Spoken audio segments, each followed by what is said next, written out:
their take, but it's unfortunate too because the players don't make the schedule. They don't decide who they play. They go out there and handle business. But at the end of the day, it's not, who has the best record. It's who are the top 12 teams. I know you have some other bids from teams that deserve to get in, but that top 7 or 8 is, don't look at the record. Who's the best team on paper and who has a chance to actually win a national championship?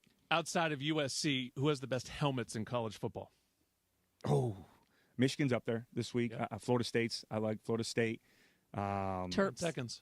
Yeah, Terps? I'm going to go with those two. Yeah. Ohio State, the Wow. stickers on Ohio State was Is that a hot take? I like growing up. Yeah, it's a new one. I don't care about helmets. All right. Great talking to everyone. We will see you on Saturday. Fight on. This has been Trojans Live, presented by Monster Energy.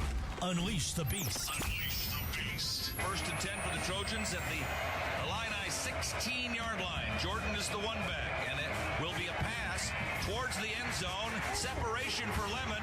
He's got it. He's got it. Touchdown USC, and the Trojans have tied the ball game up. How do you do? Tune in Monday nights at 6 p.m. on 710 ESPN and on the all-new ESPN LA app. And follow us on the ESPN LA Trojan Media Network. Trojans Live is an exclusive presentation of Play Fly Sports on 710 ESPN and the ESPN LA Trojan Media Network. How do you do? Presented by Pachanga Resort Casino.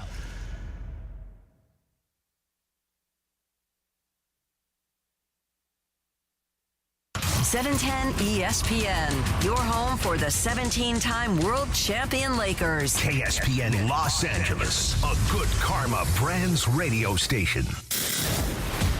710 ESPN, the radio home of the purple and gold, and the home of Lakers Talk. It's a new edition of Lakers Talk with Andy Kamenetsky. Lakers Talk is presented by Hoag Orthopedic Institute. When pain keeps you from doing what you love, Hoag Orthopedic Institute gets you back to you. Visit HoagOrthopedicInstitute.com to get the help you need today. Lakers Talk is on. Here's Andy Kamenetsky.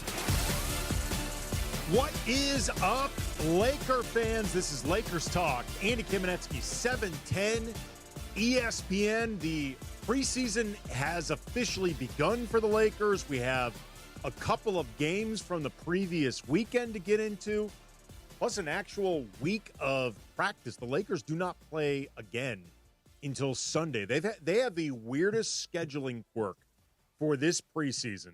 They have a back-to-back during the preseason, but they also have multiple days off without a game. And 6 games, which is not an outrageous amount of games, but it's about as many games as you can actually squeeze into the preseason. 1 week off. Yeah. 1 week off. That's a lot of games to squeeze into a preseason, particularly when you take into account that they had a week off on top of it. It's a very bizarre schedule, but nonetheless, the Lakers have actually stepped onto the court.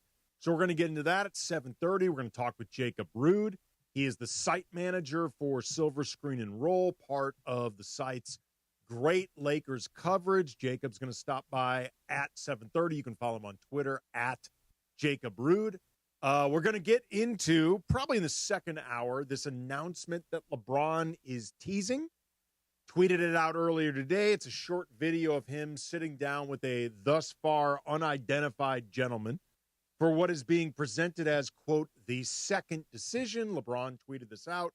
The decision of all decisions, October 7th, 12 p.m. Eastern Standard Time, with a salute emoji and a crown emoji, then a hashtag, the second decision. It's got some people wondering whether it's an announcement of this coming season being his last. It's got far more people speculating that this is connected to Amazon Prime Day, which happens to be tomorrow, October 7th, and LeBron just happens to be an Amazon endorser who has done Prime ads before. Maybe it's both.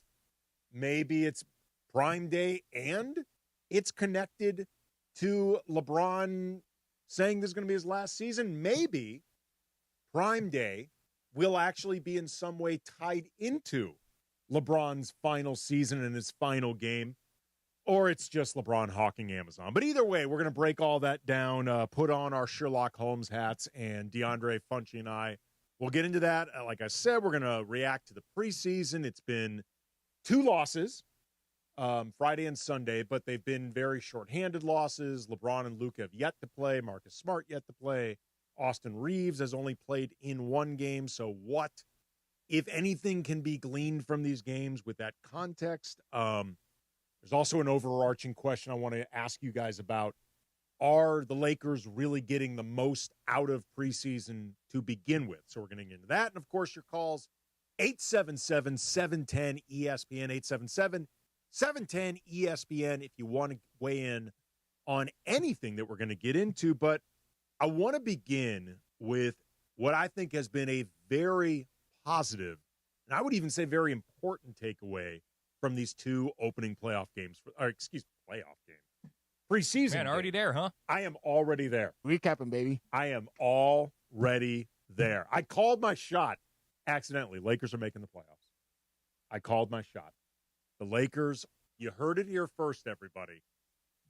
The Lakers are making the playoffs. Put myself on the hook already. But these two preseason games, screw it. It's not that.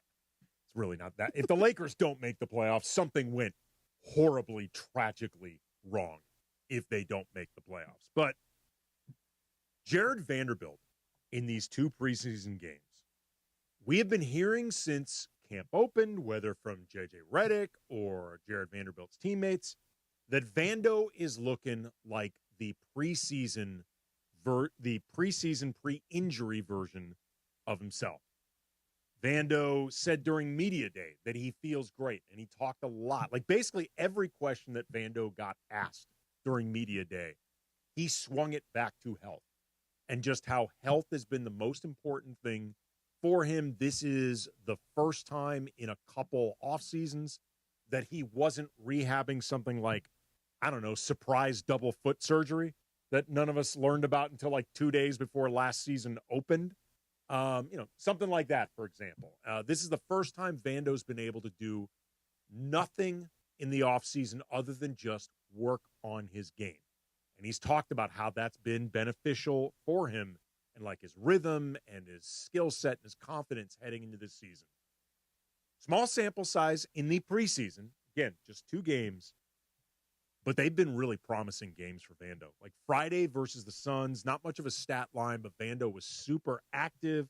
He had several possessions where his defensive activity messed up what was going on with Phoenix's offense. There was a possession where he defended 2 different Suns ball handlers before eventually forcing a turnover. And then last night against Golden State, Vando's activity was accompanied by actual tangible production.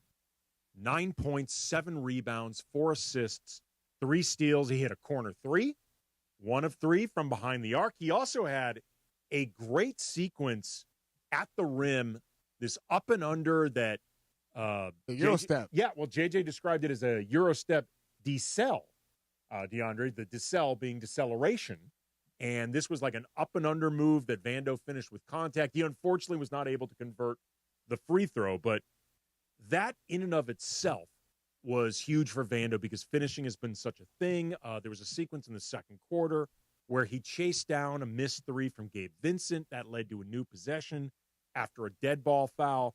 Vando then drove inside from the corner, dished it to Jake LaRavia, and ended up with a little baby hook for LaRavia. And obviously, we got to see Vando stay healthy on an even semi-regular basis. We got to get a more firm idea of his offensive utility with the Lakers. Like, for all the talk about jump shot, corner 3, it's looking better. Like, to me, DeAndre, Vando's ability to finish better, that to me is far more important than, like, if he can make mid-30s on wide-open corner 3s, like that he takes a couple of them a game, great. I mean, like, for real, great. It's far more important that he becomes a better, more reliable, I think more confident finisher, because that's really his utility, I think, as a player, but also that athleticism. Yeah, well, especially, I mean, we see how this NBA is played today.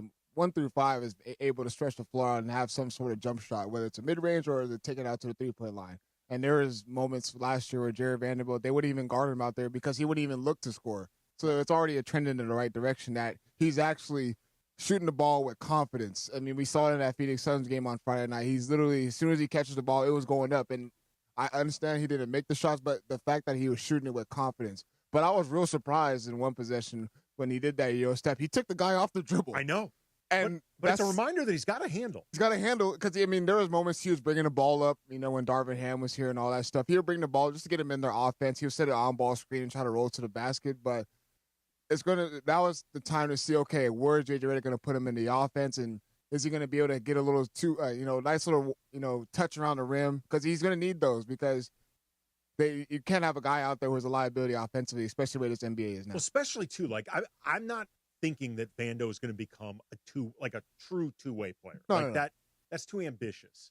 But if he can be somewhere between 1.5 and even 1.25 way player, where if nothing else, he can start using the fact that the defense is ignoring him to his advantage. We actually saw a lot more of that in Vando's first half season with the Lakers, which probably was related to Vando actually being healthy.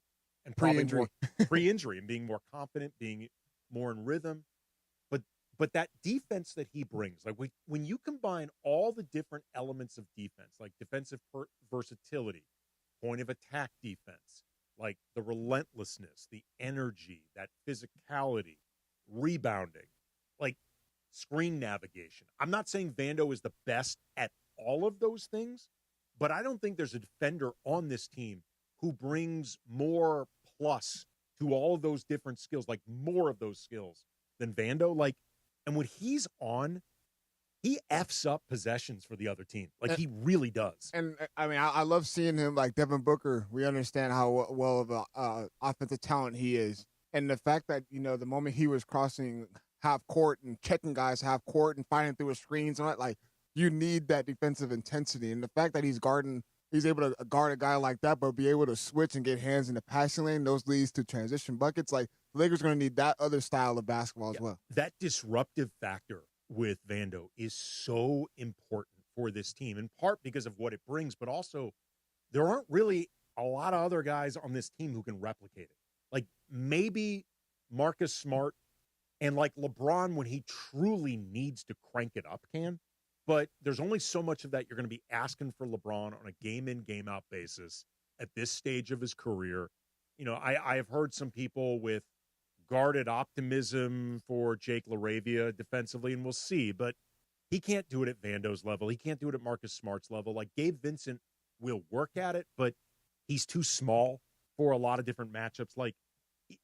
It is so important for the Lakers that Vando can maintain this moving forward, that he can stay on the court and he can find just enough to do offensively, because defensively, the area where this team is going to be most vulnerable, Jared Vanderbilt can be really huge. Could he maybe be a starting option? We'll get into that coming up next. Also, too, a concern that I have about preseason broadly, 877-710-ESPN if you want to weigh in. Reminder, Jacob Rude from Silver Screen and Roll and SB Nation will be joining in about 20 minutes. Lakers Talk, Andy Kamenetsky, 710 ESPN. 710 ESPN, the home of the purple and gold, and the home of Mason and Ireland. Luka Doncic. I'm great. You guys? You go through this body transformation. I did too. I gained 15 That's good. End of the season. Do you have any advice for me? I don't. You're a lost cause. It's over for me. Mason and Ireland, weekdays at noon on 710 ESPN, the ESPN LA app, and on YouTube at ESPN Los Angeles.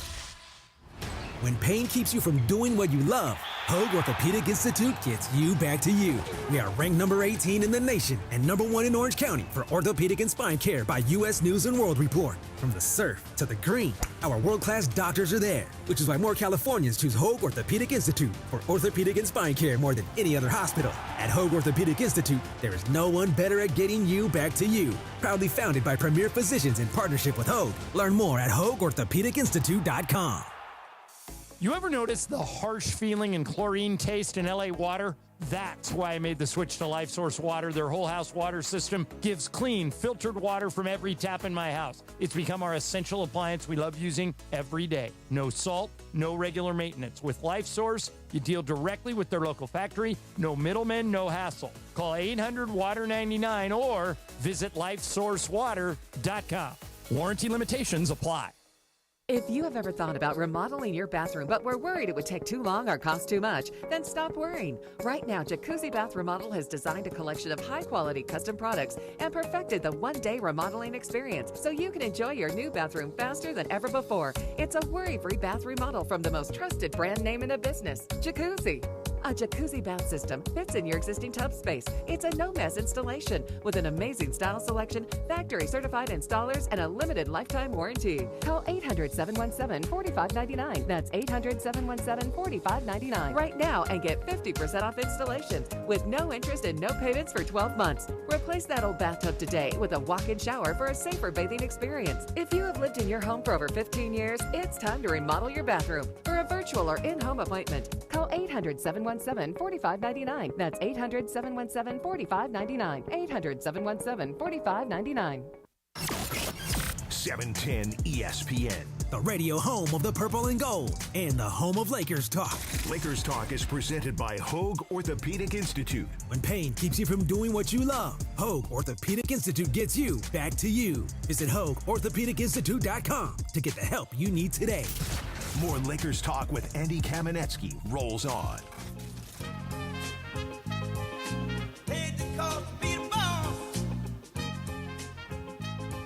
Lakers Talk, Andy Kamenetsky, 710 ESPN. About 15 minutes, we're going to be talking with Jacob Rude from Silver Screen and Roll. He is the site manager. He also provides coverage and articles that he writes. He covers the Indiana Fever for SB Nation, too. So might, if we have a little bit of time, ask him about what's going on with the players and the embattled commissioner, Kathy Engelbert, who seems to be making enemies left and right. That's an interesting situation going on in the W. But we were talking before about Jared Vanderbilt and the strong start that he's off to in this preseason. And the fifth starting spot, I think, is largely seen by everybody as a race between Rui Hachimura and Marcus Smart. Marcus Smart has yet to play in training camp. He's dealing with Achilles tendinopathy, which I would not want to mess with any player, much less a guy like Marcus Smart in his early 30s, coming off a couple seasons with injuries, and the way he plays as hard as he does puts him at a bit more risk. So they're going to be really careful with that. And that potentially gives Rui more of an inside track, particularly if JJ opted to either lean towards offense, lean towards play your best five players to start, or just lean towards continuity. But I have raised the question before whether on Locked On Lakers, available 5 days a week everywhere you get your podcast, Monday through Friday, always free. And for the sickos who like to watch, there's a YouTube component. I have raised before the idea of Jared Vanderbilt as a dark horse starting candidate, like a fifth starter. I doubt he would play 30-ish minutes a night. He would be a starter, likely playing around 20-ish minutes and maybe a closer as well. But for the idea of balance and, kind of offsetting different skill sets with Luka, LeBron, Reeves, Ayton, you got a lot of offense out there already. You have a lot of potential defensive redundancy if Rui is out there. Between Luka, LeBron, Rui, and in certain matchups, Ayton, you've got four guys who are better suited to be guarding big guys than wings, much less guards. Vando gives you a different dimension. How would you feel, DeAndre? And then I'll get to a couple calls, 877-710-ESPN if you're holding. I'll get to you in a second. But how would you feel about the possibility, assuming he stays healthy and he keeps showing what he's been doing during the preseason, the idea of starting Vando ahead of Rui or, I guess, Marcus Smart? Rui showed some promise that Friday night against the Phoenix Suns. And when I say that, I mean, he did a lot on help side defense and his ability to help out his. He was really active. And being in the pass lanes, getting deflections, and those also led to transition baskets as well. Like, he showed a lot of promise, in especially guarding the perimeter and his ability to recover. I don't know how long he can sustain that effort, but that was a good sign of seeing that. I wouldn't mind seeing Vanderbilt start, but I don't know. Something about Rui Hachimura and his ability to score, and he didn't settle that much, use his body a lot on Friday night against the Suns even. And I don't know, there's something about don't switch up the lineup right now. There's some bumps and bruises that go in the first couple weeks of the season. Then you can consider, starting Jared Vanderbilt if defense is a big problem. But right now, I feel like Rui should stay in the starting lineup. I mean, look, Rui is going to get a lot of minutes regardless, and he should. Like, he's too important a player on this team. The thought process I would have with starting Vando or Smart ahead of Rui, like I said before, it's more just floor balance, skill set balance, offering more optionality for checking guards and smaller wings. I also, too, I feel like the bench needs more scoring options. Like they need someone who actually can go out there as a proven scorer, and Rui can do that. I also have concerns that if he's starting with Luka, LeBron, Austin, and Ayton, he's just going to get lost in the sauce there offensively. Like, I don't know how many attempts he's going to get. Like, I don't know if you're really going to be able to capitalize on the things Rui does best. But, I mean, say the same thing for DeAndre Ayton. He looked a little lost out there offensively as well. I know Luka and LeBron weren't out there playing with them, but I think that's the bigger piece of it. He wasn't rolling to the basket hard enough. Every single thing he was doing was trying to take big men off the dribble. I'm like, that's not your game right now. We're going to talk about this later in the second hour. I have a theory about what is going on with Ayton right now offensively, because I think defensively he's actually looked to be pretty active. He was really active, getting rebounds. I mean, 8 to 10 boards in limited minutes, that's fine. It's on pace for the 10 rebounds that he's averaged his entire career. We'll get into this in the second hour. I've got a bit of a theory of what's going on with Ayton, but let me talk to my girl Robbie, East Long Beach. You're on Lakers Talk. What's up, Robbie? How's it going, DeAndre and Andy? Here's my take. Funchy's here too. I like the Vanderbilt idea in the starting lineup, and I think Reeves will do a very good job off the bench, number one. But I think maybe they move on from Dalton Connect or a Gabe Vincent, and maybe you bring in Lou Dort, and he could give you some minutes. I'd love to get Lou Dort. Till Marcus Smart gets better. And till then, and go Lakers. I say them as a number 5 seed this year, and I think they'll get revenge on the Minnesota T-Wolves in the playoffs. Let's go Lakers. Woo! There you go. Robbie, as always, bringing the heat. I would love to get Lou Dort, and I've mentioned this a few times. I am keeping my eye on Lou Dort this offseason because the Thunder have a team option on his contract this coming offseason, I should say. And they've already paid Shea and Jalen Williams and Chet Holmgren. I think they are prepared to be an expensive team because they're a really, really good team. But there could be, in this new CBA, some cap casualties. A guy like Cason Wallace has very much been groomed, I think, to become a Lou Dort type player and a Lou Dort type option. And it wouldn't surprise. And he is still, I think, still on his rookie scale deal, but he is going to be paid soon.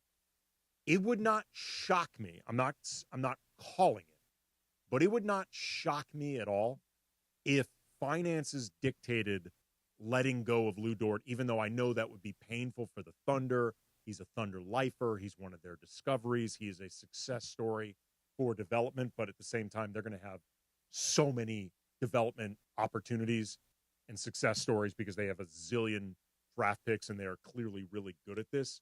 Lou Dort is someone I'm watching for that. Isaiah Hartenstein is someone I'm watching for that. But the Thunder have no incentive to trade Lou Dort now. Like zero. Next year, they do, but not now. Not now. They're even if they're already thinking about the idea of we're not going to be able to retain Lou Dort, you worry about that this offseason.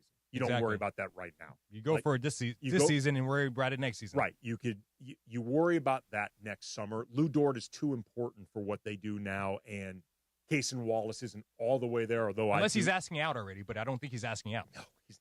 I don't think anyone's asking out of that situation. Why? Yeah. Why on earth would he be asking out of a starting gig with on the the defending, champions. I was gonna Exactly. say with the defending Thunder. Like I don't picture that happening, but unfortunately, they're not likely to get Lou Dort certainly this season. But it is something again I am keeping my eye on when it comes to this offseason. Mitch in New Jersey, you're on Lakers Talk. What's up, Mitch? What's up, Andy? Hey, guys. Thanks for taking my call. I'd love to have Wallace. He must be dying to play, but I guess he's he too plays. to do it. He plays.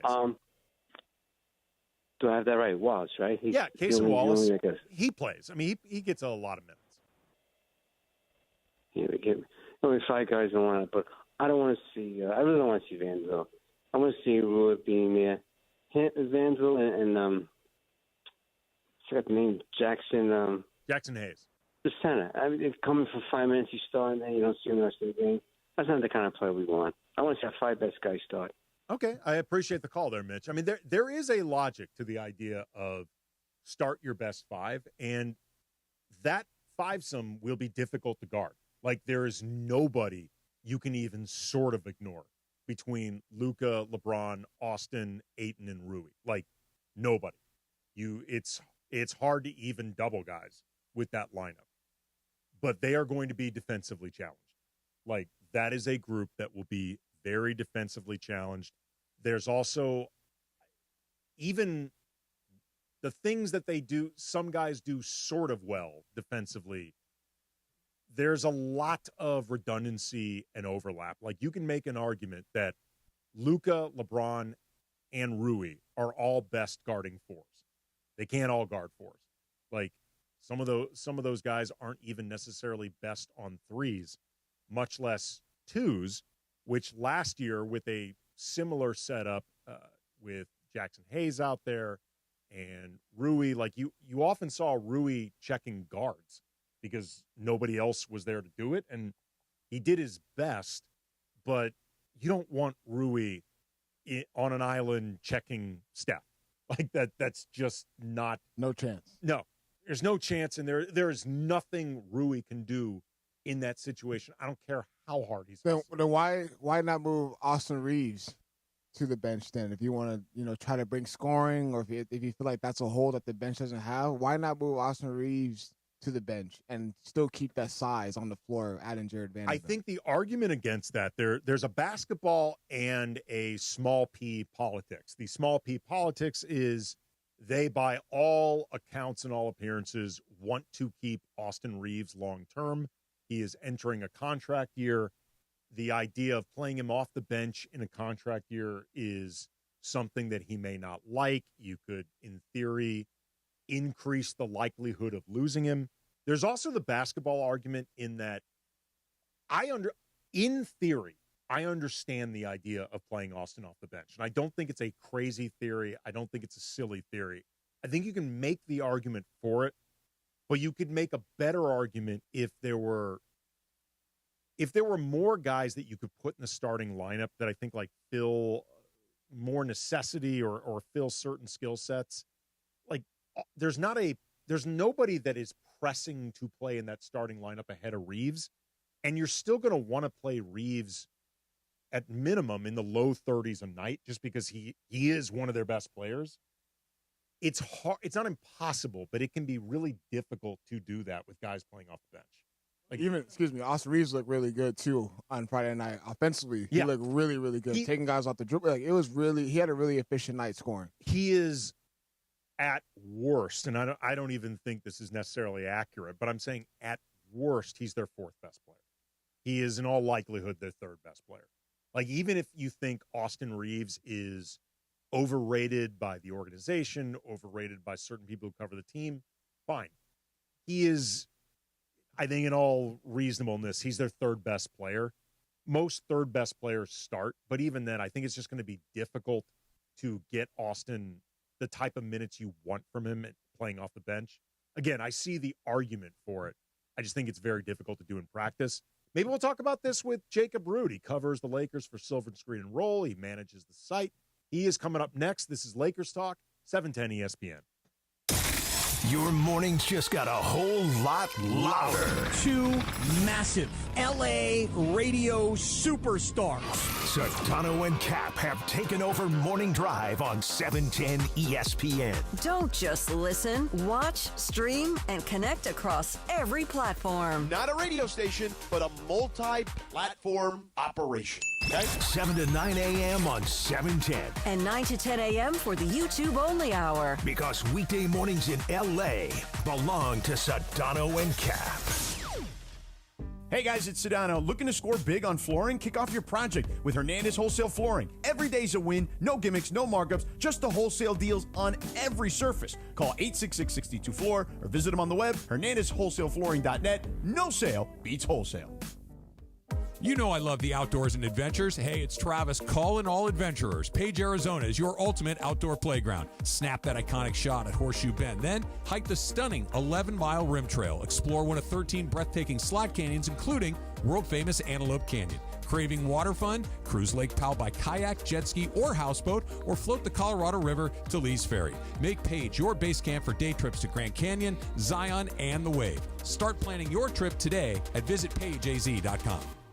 Individuals and businesses with tax problems. Listen carefully. Do you feel like you're losing control of your finances? If you owe over $10,000 in back taxes or have unfiled tax returns, we can help you take back control. The IRS is the largest and most aggressive collection agency in the world, and they can seize your bank accounts, garnish your paycheck, close your business, and file criminal charges. Take control of your tax problem now by calling the experts at U.S. Tax Shield and take advantage of the Fresh Start program and new laws that may allow us to negotiate a settlement for the lowest amount possible. Our team of tax attorneys and enrolled agents can stop collections and get you protected so you can take control of your financial future. U.S. Tax Shield offers a price protection guaranteed quote to get you protected today. U.S. Tax Shield is A+ rated with the Better Business Bureau, so call now. 800-687-5192. That's 800-687-5192. U.S. Tax Shield. 800-687-5192.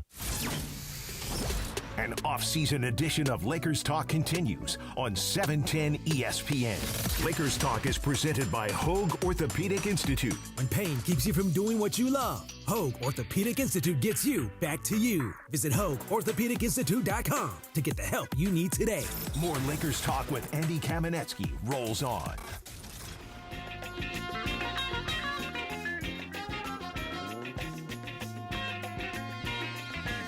Lakers Talk, Andy Kamenetsky, 710 ESPN. We will have Jacob Rude from Silver Screen and Roll momentarily joining us. Side note, Jacksonville Jaguars defense. I ask very, very little of you people. I frankly don't even pay attention to you guys. I don't care about your football team. I am begging you. Stop Patrick Mahomes. Stop Travis Kelce. Well, good luck with that. They just, Jaguars just turned the ball over, and now the Chiefs are at the 20 now.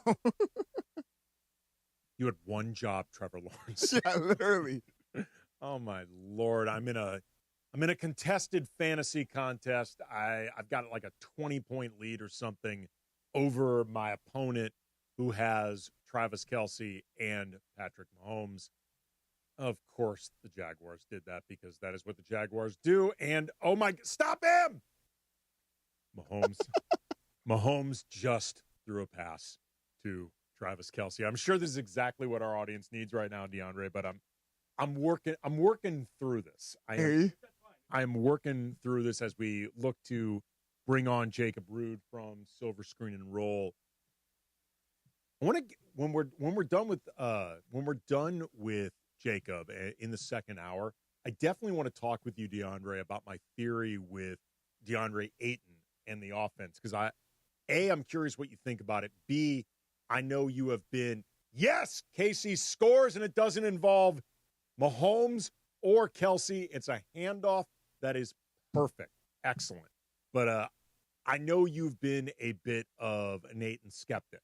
So I'm curious to get your thoughts on what may be going on. My theory with DeAndre Ayton, I will give a little bit of a tease, and we'll talk about it in the second hour, but I think he's trying too hard to be a good citizen right now.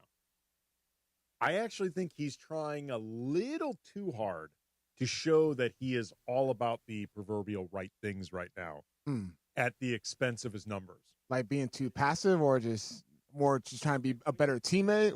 Well, his reputation, as you know, is that of somebody who's very into his numbers and his points in particular. So get into that coming up. But we are joined right now by Jacob Rude. He is the site manager for Silver Screen and Roll, part of the site's great Lakers coverage. He writes articles for them. He also covers the Fever for SB Nation. Might ask him a question about the WNBA I'm curious about. You can follow him on Twitter at Jacob Rude. Jacob, how are you, man? I'm doing good. Lakers basketball's back, so it's a good time. We survived the long off season. much longer than we expected, Jacob. So 2 preseason games are in the books, half strength. But that said, what have been some of your biggest takeaways? Well, individually, it's hard for Jared Vanderbilt not to be one of them. He looked healthy, fantastic. Health is the biggest thing with him, and he looked like the Jared Vanderbilt we had for the 3 months after he was traded to the team, where he was a huge part of that team that made the conference finals. He looked like that guy, especially last night against the Warriors. He was running all over the court, chasing Steph around, and lost some battles, but won some battles, and so he was, I think, more than just about any other player, the biggest positive. I know DeAndre Ayton's had some weird stat lines, but I've liked what he's done, specifically defensively the last through the first 2 games. But it's kind of hard to have a lot of takeaways when no Luka, no LeBron, and no Austin for half those games. Yeah, Jacob, we're talking with Jacob Rude. He's the site manager for Silver Screen and Roll. You can follow him on Twitter at Jacob Rude. We'll swing back to Vano in a second, but since you just left off with Ayton, and like you said, he's had some interesting stat lines. I've heard Ayton described more than anybody else as the Lakers' X factor, other than like LeBron and Luka's health/performances. I don't know if there's anybody on this team who could potentially raise the ceiling for the Lakers more than Ayton. What do you think of his potential, like, upside, the fit with the team, knocks against him, all that stuff? Yeah, he has said all the right things since he was signed, and then specifically through this preseason. Darius Soriano wrote about it last week before the first game, that if he kind of practices what he preaches, this should be a big year for him, because everything he has said is exactly what you want to hear from him. He realizes the opportunity he has. He realizes the stakes of the opportunity that's ahead of him. And then I believe he only had 2 shots on Friday, but then he said he wanted to show he was committed defensively, which, again, another thing you really want to hear. I wasn't really concerned about what his offense was going to look like, because he's going to be spoon-fed so many baskets from Luka and LeBron, and that's going to be such a big part of his game is just pick and rolls. And so it probably was going to look pretty weird without either of them, and then especially on Sunday without Austin as well. So I wasn't too terribly concerned about what he did offensively. I was encouraged by what he did defensively. I just enjoyed seeing a big man down there just ripping down rebounds. Like, I missed that after Anthony Davis left. What do you think is his defensive, like the realistic defensive ceiling for DeAndre Ayton with this team? Yeah, it's interesting because those Portland years were kind of just so lost that you kind of forget how good he was on both ends of the court in Phoenix when they went to the finals. Yep. I don't think he's going to be like elite or anything like that, but he's an athletic 7-footer who you can see has instincts around the rim. He's going to have bad habits that you hope to kind of coach out of him this year, and he's not going to be someone like AD. You felt fairly comfortable if he switched on to someone like just about any player in the league. He's not, I mean, obviously Ayton is not going to be kind of that type of defender. I would imagine there's a lot more drop coverage or showing high and recovering. I don't imagine there's going to be nearly as much switching as what JJ did last season with Ayton on the floor, but one hopes not. I certainly hope not. And so, but I think he raises the floor by a lot. Just having a 7-footer that can be at the rim, can deter shots, can rip down rebounds. They obviously very sorely missed that in the playoffs last year. Just having that type of player on the floor is going to – there's just going to be such drastic improvement just on that end of the floor, even if he still has flaws defensively too. Talking with Jacob Rude. He's the site manager for Silver Screen and Roll, part of the Lakers. Great coverage over at the site. He writes pieces for him. You can follow him on Twitter at Jacob Rude. We were just talking about Vando being the standout so far from these 2 preseason games. I was talking about that earlier in the show. Do you think the Lakers, I mean, obviously with Vando, you look for an offensive utility, but whatever it's going to be, there's going to be a ceiling on it. But the defense that he brings is both really impactful, but also fairly singular on this team. Like, they don't have a ton of options with it. Do you think that the Lakers could get by with him as a potential 5th starter? And do you think they should consider it? I was listening to you guys earlier. It wasn't something that I had considered before you guys talked about it, and probably wasn't something I would have considered before watching these 2 games either.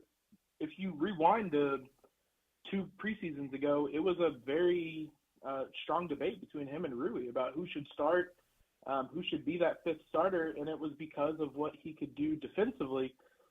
All of that is still there. The makeup of the team has certainly changed quite a bit, but what you're looking for kind of in that 5th starter is ideally someone that can defend point of attack, can be a point of attack defender for you. That's the argument for having Marcus Smart there. That's the argument, I guess, against having Rui continue starting. But if Vando's healthy, I don't see any reason why he shouldn't be in that argument. He's going to have, I guess, different offensive shortcomings than Marcus Smart, but they're both going to give you offensive shortcomings. Like, there's going to be a hole there.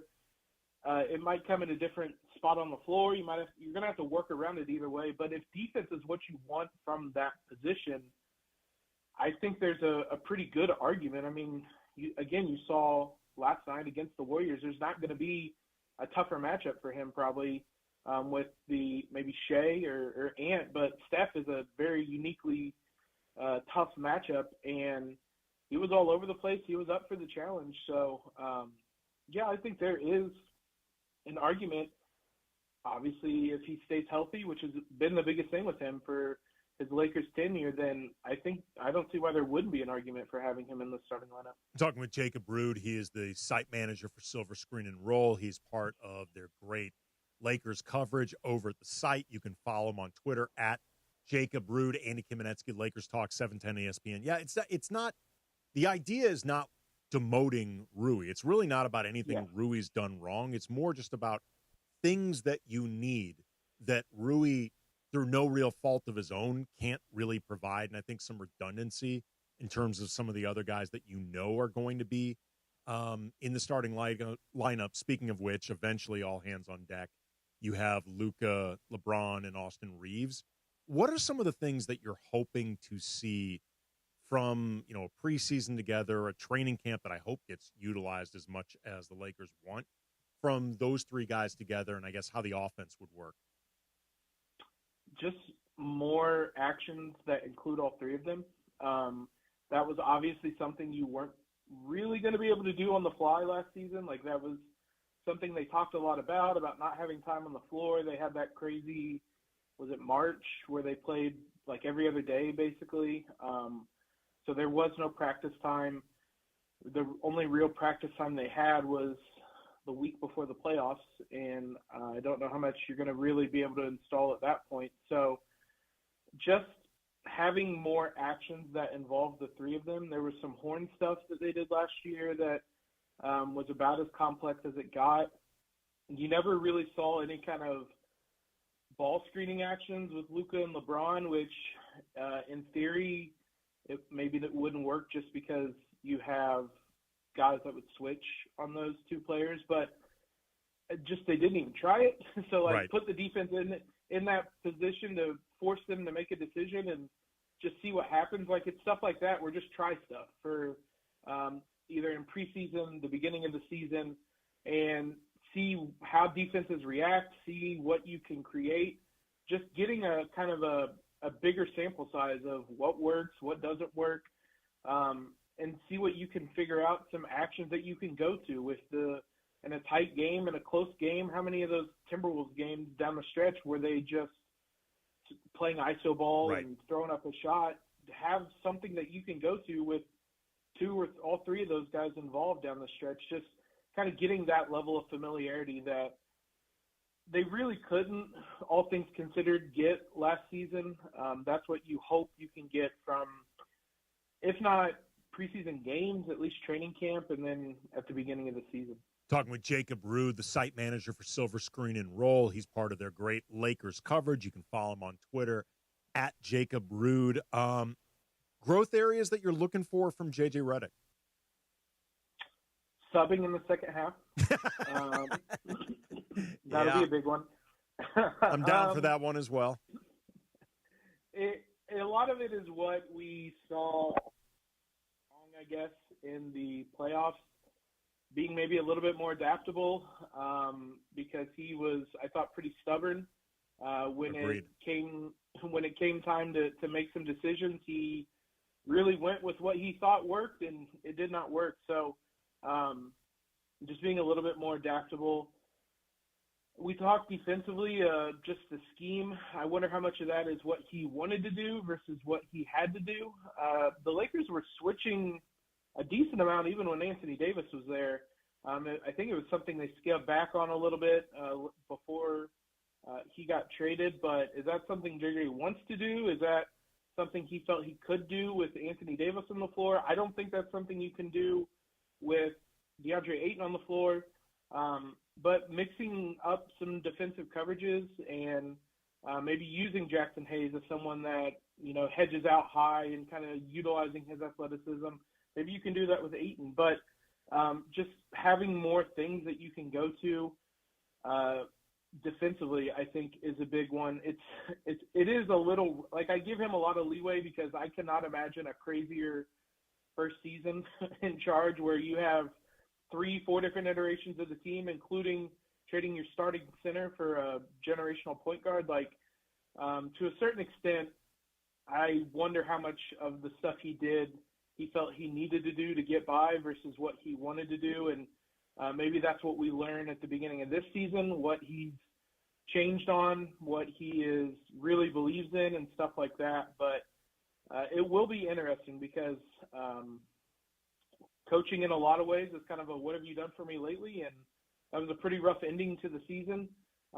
So that being said, he was great in the regular season. So we'll see what he talked a lot about reflecting on what he did during the offseason. So we'll see what he kind of learned from that at the start of this year. And then last question for you, Jacob, your prediction. What is LeBron's decision tomorrow? I'm pretty sure it's Amazon Prime related, which is frustrating.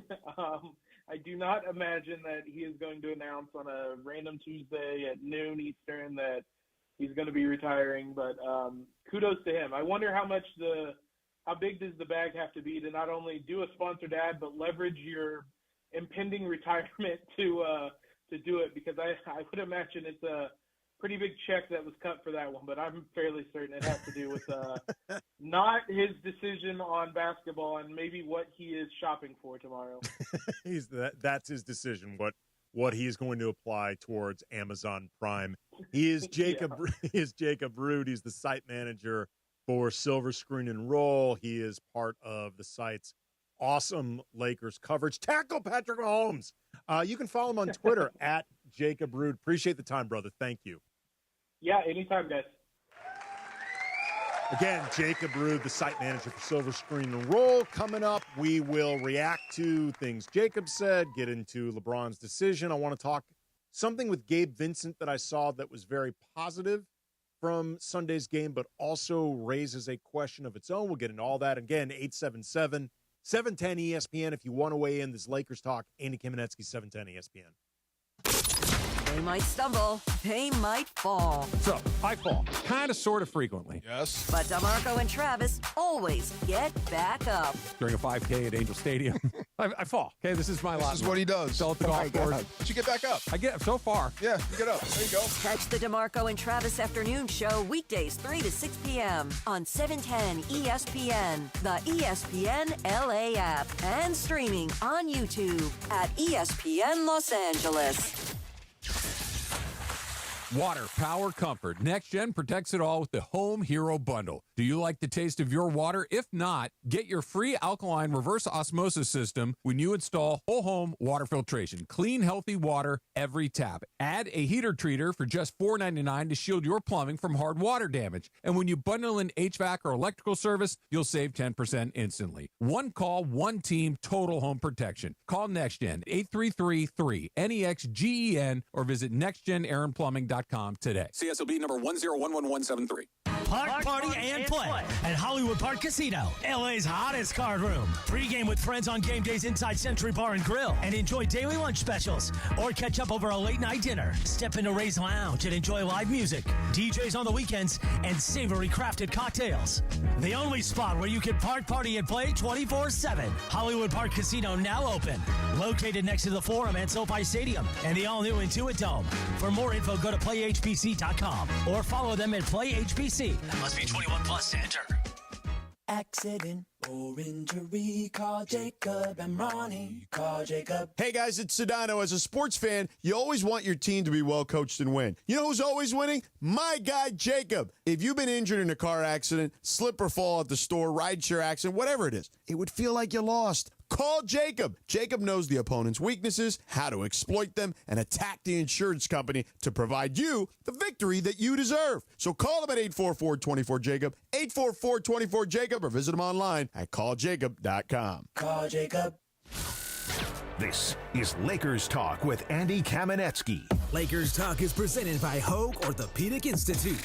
When pain keeps you from doing what you love, Hoag Orthopedic Institute gets you back to you. Visit HoagOrthopedicInstitute.com to get the help you need today.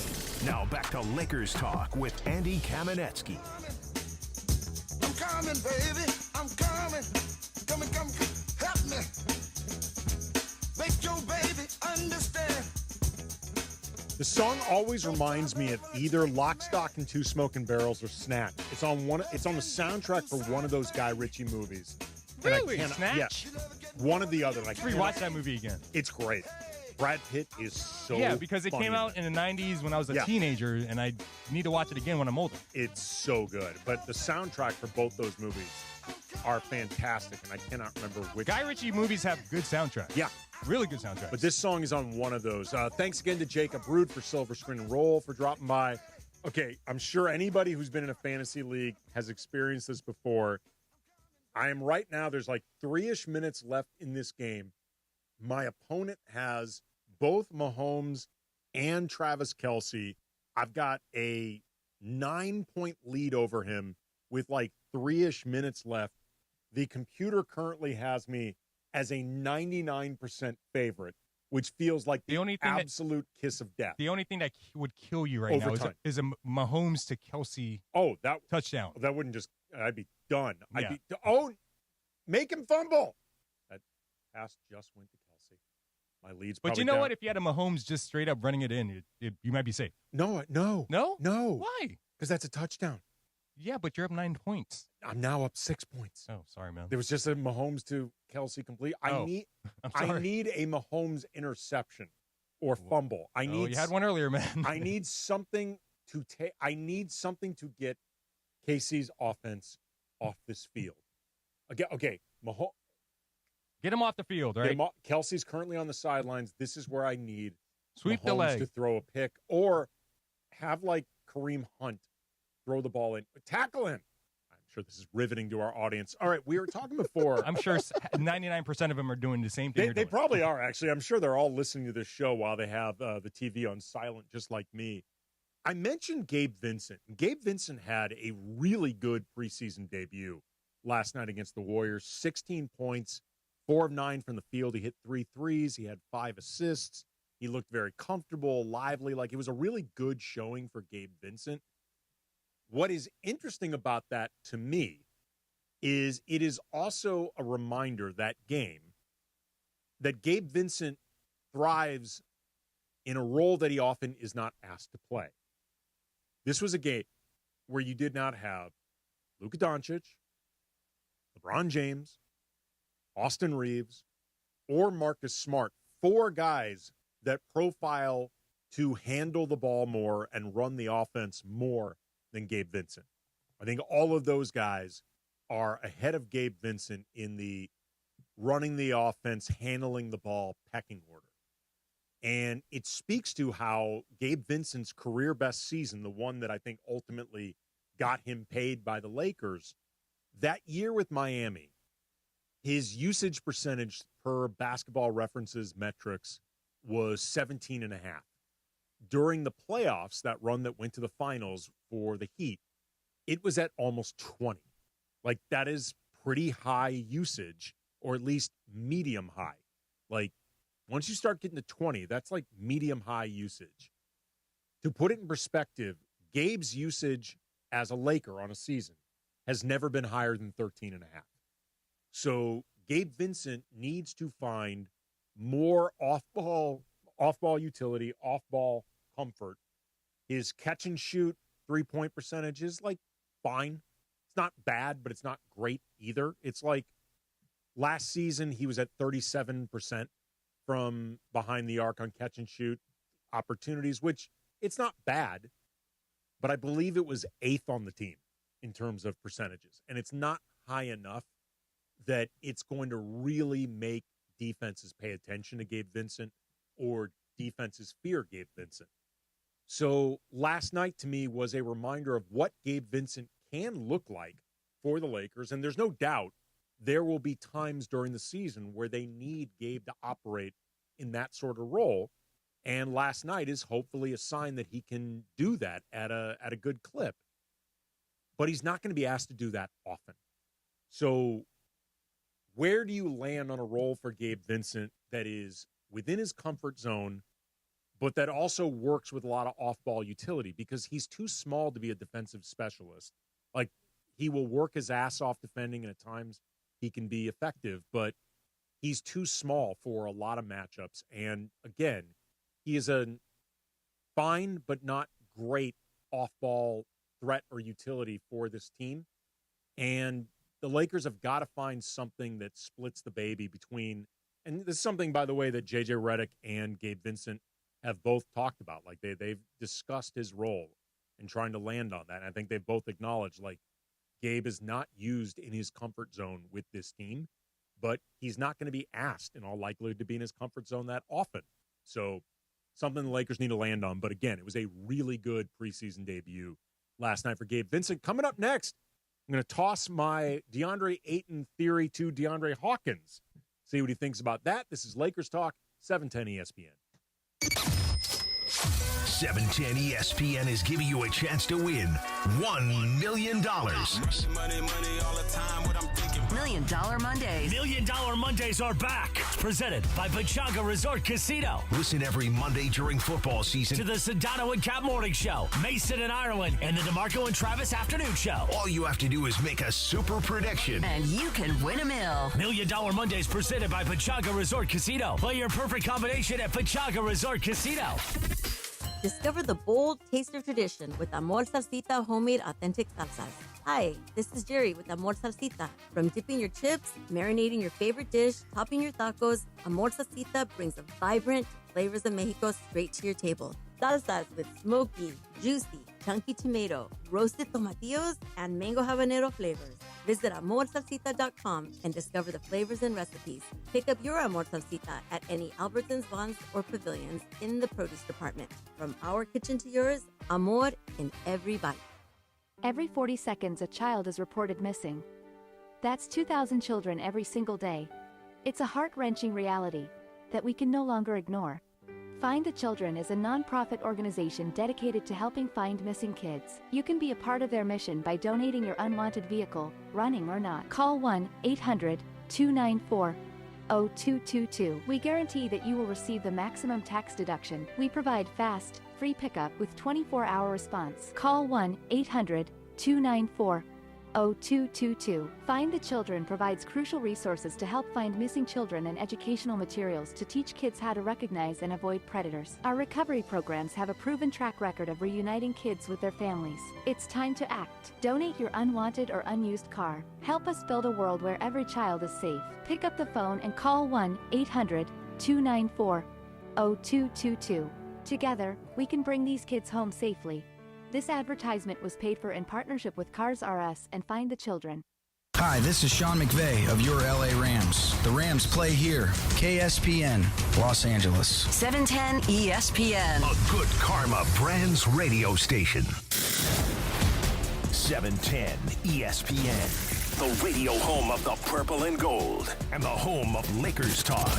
It's a new edition of Lakers Talk with Andy Kamenetsky.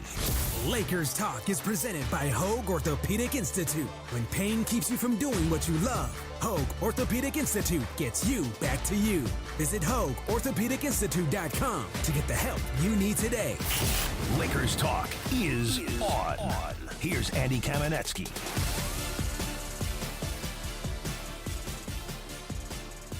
Sometimes you gotta root for people that you don't like. And I'll leave it at that. Sometimes you gotta root for people you don't like. Lakers Talk, Andy Kamenetsky, 710 ESPN. Coming up in this hour, we are going to decipher LeBron's big decision coming up. I think we all have an idea of what it could be, but, maybe there's some curveballs, some deception going on, things like that. Want to talk a little bit about preseason and whether or not the Lakers have been fully utilizing it. The Ringer also has a fun list of the best NBA names of all time that we might dive into, but want to talk some DeAndre Ayton. Forget the idea that I think DeAndre Ayton is the new Laker that Laker fans are paying the most attention to. I think DeAndre Ayton is one of the players on a new team that the entire league and the people who cover the league are paying most attention to. There are a lot of eyes on DeAndre Ayton and what this is going to look like for the Lakers, former number one overall pick in the same draft class, by the way, as Luka Doncic. Ironic, but they share an agent. They have been friendly throughout their time in the league. Luka Doncic helped recruit DeAndre Ayton after the buyout from the Blazers.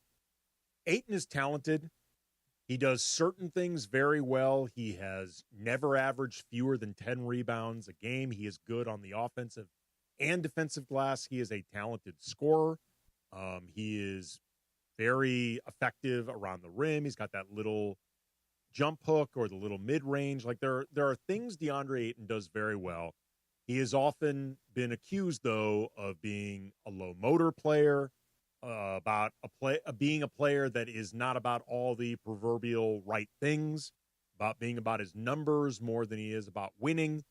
He's also been the starting center on a Suns team that went to the finals in 2021. So there's been a lot of things that make DeAndre Ayton polarizing. His 2 preseason games, he has not been particularly prolific as a scorer. But the rebounding has been really good. He's averaging, I want to say, about 7.5 rebounds in 20-ish minutes a game, which lines up perfectly with his career averages in the double digits. He has had, I believe, 2 blocks in both games. I think he's been pretty active defensively, pretty active trying to be disruptive in the lane, protecting that area. It has not been perfect. He's had some transition defense possessions where he was as bad as everybody else out there. But so far, DeAndre, I like what we're seeing from DeAndre Ayton, at least on that side of the floor. We'll get into the scoring in a second, but everything other than scoring, what are you seeing from him so far? I would say it's rim protecting as far as angles and getting to beating guys to the spots and being a better help defender. That's what the Lakers desperately needed. I mean, seeing what Jackson Hayes is doing in the starting big man role, there was no real big man presence, in the fact that he was in the right spots and being able to contest shots without fouling. That's a big thing. So I think that's the biggest thing is him being in the right spots. I know in the pick and roll setting, Lakers do a lot of different coverages in that sense, but I feel like he did a fair job on the defensive floor, mainly rebounding too. 8 to 10 rebounds in the span of 15, minutes. 20 minutes. Like, that's great. Yeah. That's great. That's a great sign. And the offense has been pretty quiet so far. I think some of that is he's playing in both of these games. He's been without Luka and LeBron in both of them. Oh, wow. Big completion for the Jaguars with 54 seconds left in this game. They're down 28-24. They just went a big chunk of the field. Who was that pass to? It's not Travis Hunter. I think it was Brian Thomas. Brian Thomas, okay. So they are now getting close to within scoring range. But I think some of the reason Ayton has been quiet offensively is he's been without the best playmakers.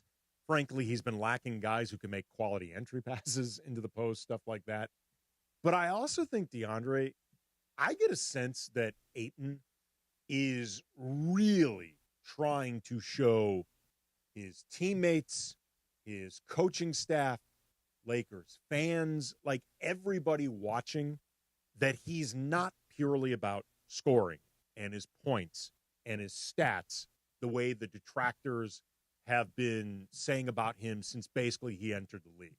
I think he is like the equivalent of a dude on his best behavior. Like, you know, he's meeting the girlfriend's parents for the first time or whatever, and like he's really trying to make the strongest impression.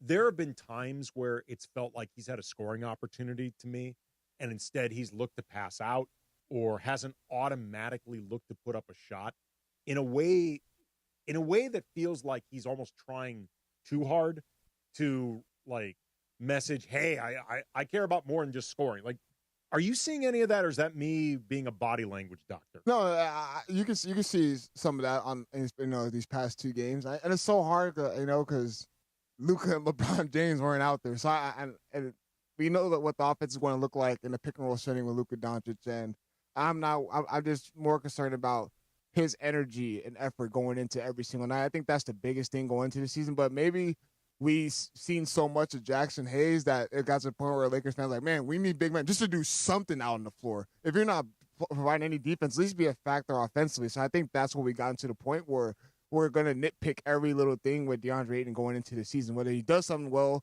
defensively, they're going to point out something he did wrong offensively and vice versa. Well, and also, I will say, and this has been great with Ayton, he's been asked, I believe this was after the Phoenix game, he was asked about scoring just 1 point. And he said, quote, I wanted to show the team I'm more committed on the defensive end than more on the offensive end. Like I said from the get-go, I'm not really here for numbers. I'm just here for whatever the Lakers want me to do. And the main objective is really protecting that rim and closing out our possessions. Later said, I had fun, man, just blocking some shots today and just being the anchor and seeing how the guys are responding with me with terminology and stuff like that, just to be out in our offense and create from our defense. Like, that's all great stuff. Once, it is worth remembering, once Luka and LeBron or Austin are playing, like, DeAndre, you are allowed to score. Like, DeAndre Ayton, you are actually not only allowed to score, you are encouraged to score. To your point, exactly. They need that presence. Like, they need that option. Jackson Hayes, outside of a lob, can't really score at all. DeAndre Ayton can actually score. Like, he's got an offensive game.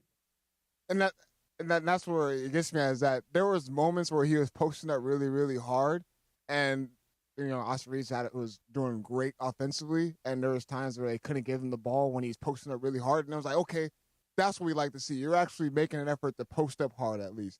But there was too many times the way he was catching it in the paint, it wasn't in a position for him to set up to just score easily, get a soft touch around the rim. It's like he had to take an extra dribble or two, and then that's when the ball would get knocked loose, and it'll go out of bounds. He turns the ball over. So he's always been a bit turnover prone. And so just put him in the better spot for him to score. And I think those better spots to score, that's going to be more frequent once you've got Luka and LeBron and Austin and, even Marcus Smart, I think, can be helpful there. Like, Marcus Smart has been a starting point guard in the league, on high quality teams. Like, he might not be your number one caliber point guard, or he wouldn't necessarily be the guy that you want running the show on a team with aspirations like the Lakers, but he's perfectly capable of it. I think we'll see a better side of DeAndre Ayton as a scoring presence once you get all those dudes back. We are all locked into this Monday Night Football game. PI and end zone, so you know what that means. It means Mahomes magic. I was just going to say, it means. And he has 3 timeouts, Andy. I'm sorry. No. Look, they're going to try to run down the clock as much as they can, though. Yeah, they are going to. If Jacksonville is going to be looking to score, but they are going to try to score with no time left on the clock, if possible. And they have no timeouts, so they have to put it in probably right now. Oh, okay. Let's see what they can do. I'm sorry. I'm sorry. Trevor Lawrence just fell down. Trevor Lawrence is about to run into the end zone. Oh, my Lord. I hope what was that? I don't know. I'm sorry. This is Lakers talk, but this is amazing. And what was that? For hopefully not play-by-play on my part. I think that's illegal. I don't think that was play-by-play. No, it wasn't. If it was play-by-play, it was terrible play-by-play. It was not. It was Cappy level play-by-play. Okay, Jacksonville on a busted play, like busted to the point where holding penalty decline. Never mind. Trevor Lawrence actually fell down, then got back up and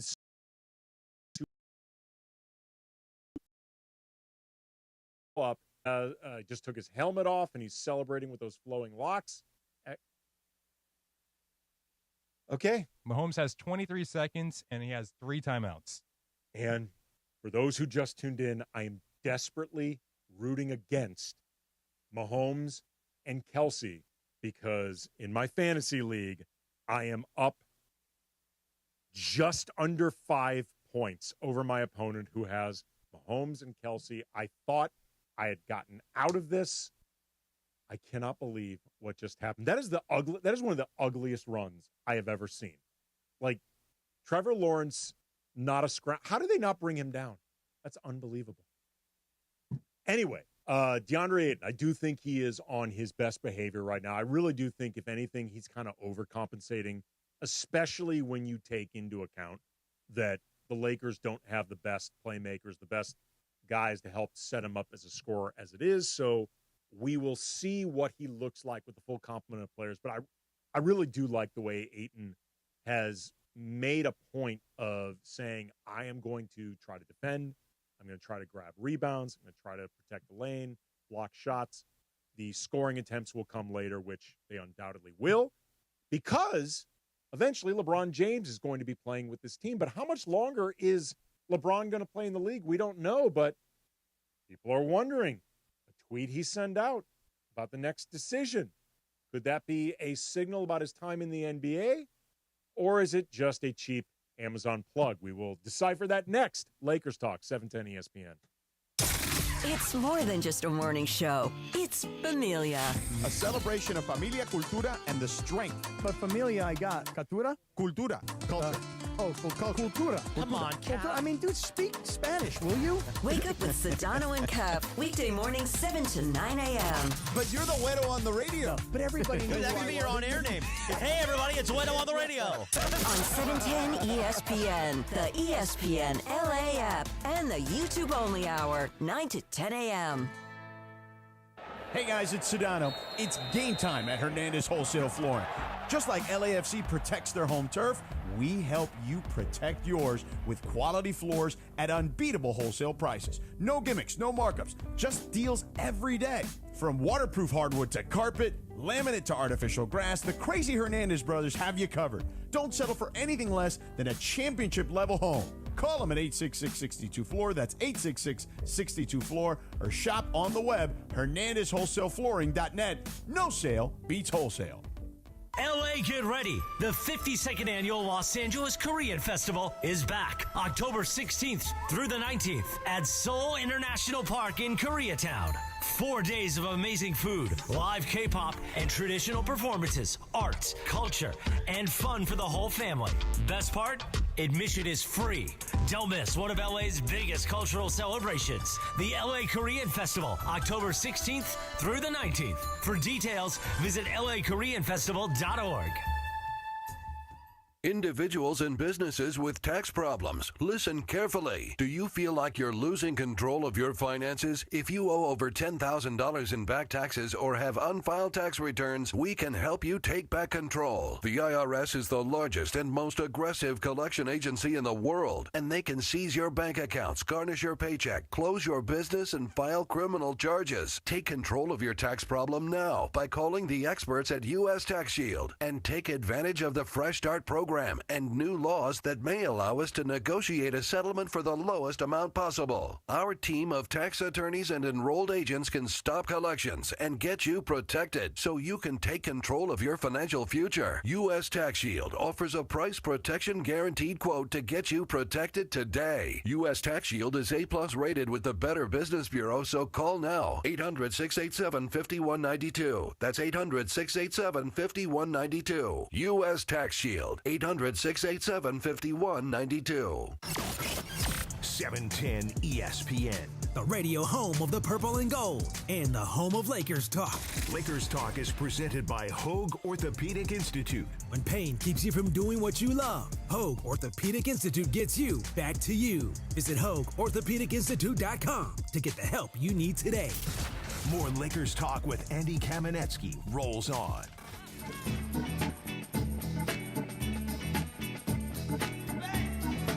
Woo! That was close. That was really close. That short little pass that Mahomes threw to Kelsey damn near gave me a heart attack, but my fantasy team, Wax On, Wax Goff, managed to pull this thing out. What's the name? Wax On, Wax Goff. We managed to pull this thing off. We are now 4-1. Look so at you. far in this young season. Very excited. Big Rob from Inglewood. You're on Lakers Talk. What's up, Big Rob? What's up, guys? I hear you guys talking about DeAndre Ayton. You know what I'm saying? He's holding back or he's trying to change the way he's playing. You know, we just need that dude to ball. You feel what I'm saying? Forget trying to change or prove people wrong about how you play. No, man. Play basketball, score points. You know what I'm saying? And I'm tired of every time somebody comes to play with LeBron that they have to change their game, like the Westbrook experiment. Everybody tries to blame Westbrook. It wasn't Westbrook's fault. You know what I'm saying? You cannot ask a lion to, become a kitty cat. All right? You know what I'm saying? So, hey, just let the dude just ball out and be himself. Well, All right, guys. I appreciate the call there, Big Rob. First of all, what is going on in this game right now? Why did they just put 3 seconds back on the clock? Is this live? Am I behind? Okay. Now it's over. Stop it. Okay, we're done now. We're done. Wax On, Wax Goff is officially 4-1. Unreal. But you guess your quarterback's Jared Goff. My quarterback actually? Yeah. No, he's not. I don't have Jared Goff on my team. I do not. I just decided to name my team Wax On, Wax Goff. Hell yeah. No, I do not have him. I've got Bo Nix and Caleb Williams. 2 quarterback league. Oh, I'm sorry about that. You know what? Nix has been good enough, and Caleb Williams has been great. Yeah, he's been good. Caleb I Williams have my other team. He's been really, really good.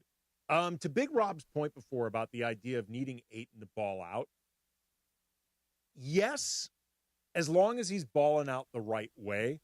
Like, balling out cannot be defined just in terms of the numbers, because they are going to need DeAndre Ayton to be a backbone for that defense. He's not expected to be Anthony Davis. Like, nobody would realistically expect DeAndre Ayton to be Anthony Davis. Like, that's an unfair ask for DeAndre Ayton. Like, Anthony Davis is one of the best defensive players in the league, much less defensive bigs. And DeAndre Ayton has never been at that level defensively. So that's not a fair ask.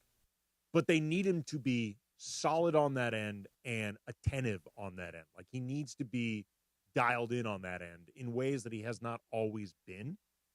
So you can do both. Like, he can ball out in terms of the production. Like, let me make it clear. I want DeAndre Ayton to put up points. I'm not looking for him to be an 8-point, 12-rebound guy. I'm looking for him, if possible, to be an 10 to 12 rebound guy. I mean, you should get 10 points just off of putbacks and right, dunks. Exactly. And they need they need his offense. Like DeAndre Ayton's offense will matter on this team. What also matters, though, just as much, if not more, is just that he's dialed into all of the things that they need from him and not just the scoring. But to Big Rob's point, I definitely want the dude to ball out.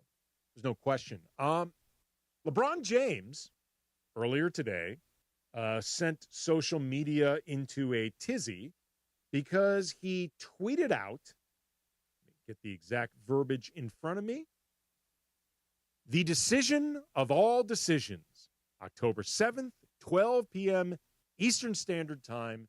It then included a salute emoji and a crown emoji, then a hashtag, the second decision.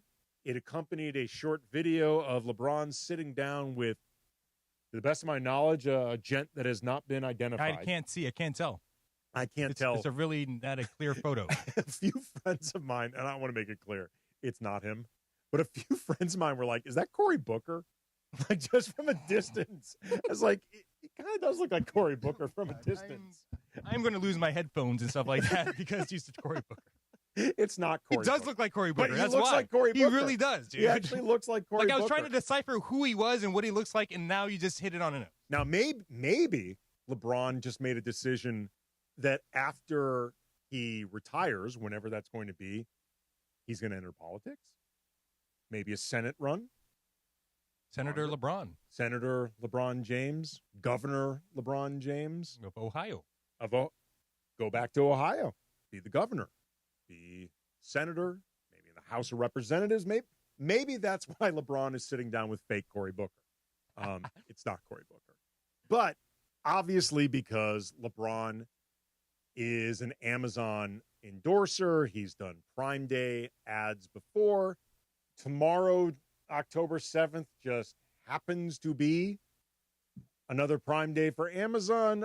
Most folks are suspecting that this is just LeBron using the speculation about his retirement, obviously reference to the decision, which led to him joining the Heat, that this is a big build-up to LeBron and an eventual Amazon Prime spot. Well, it doesn't, put two and two together. Prime Day is tomorrow. Prime Day is tomorrow. It also would feel... And his announcement is tomorrow. And it does feel anticlimactic to, just announce your retirement on some random midweek day. And also, too, I would think announcing your retirement in any way that feels like it is connected to Amazon Prime, not necessarily how you want this thing to be thought about in 10 years. Well, I hope they have a sale on cat litter. I need some. Okay, side note, DeAndre, are you a Prime member? I'm a Prime member. I am a Prime member, yes. Funchy? Of course.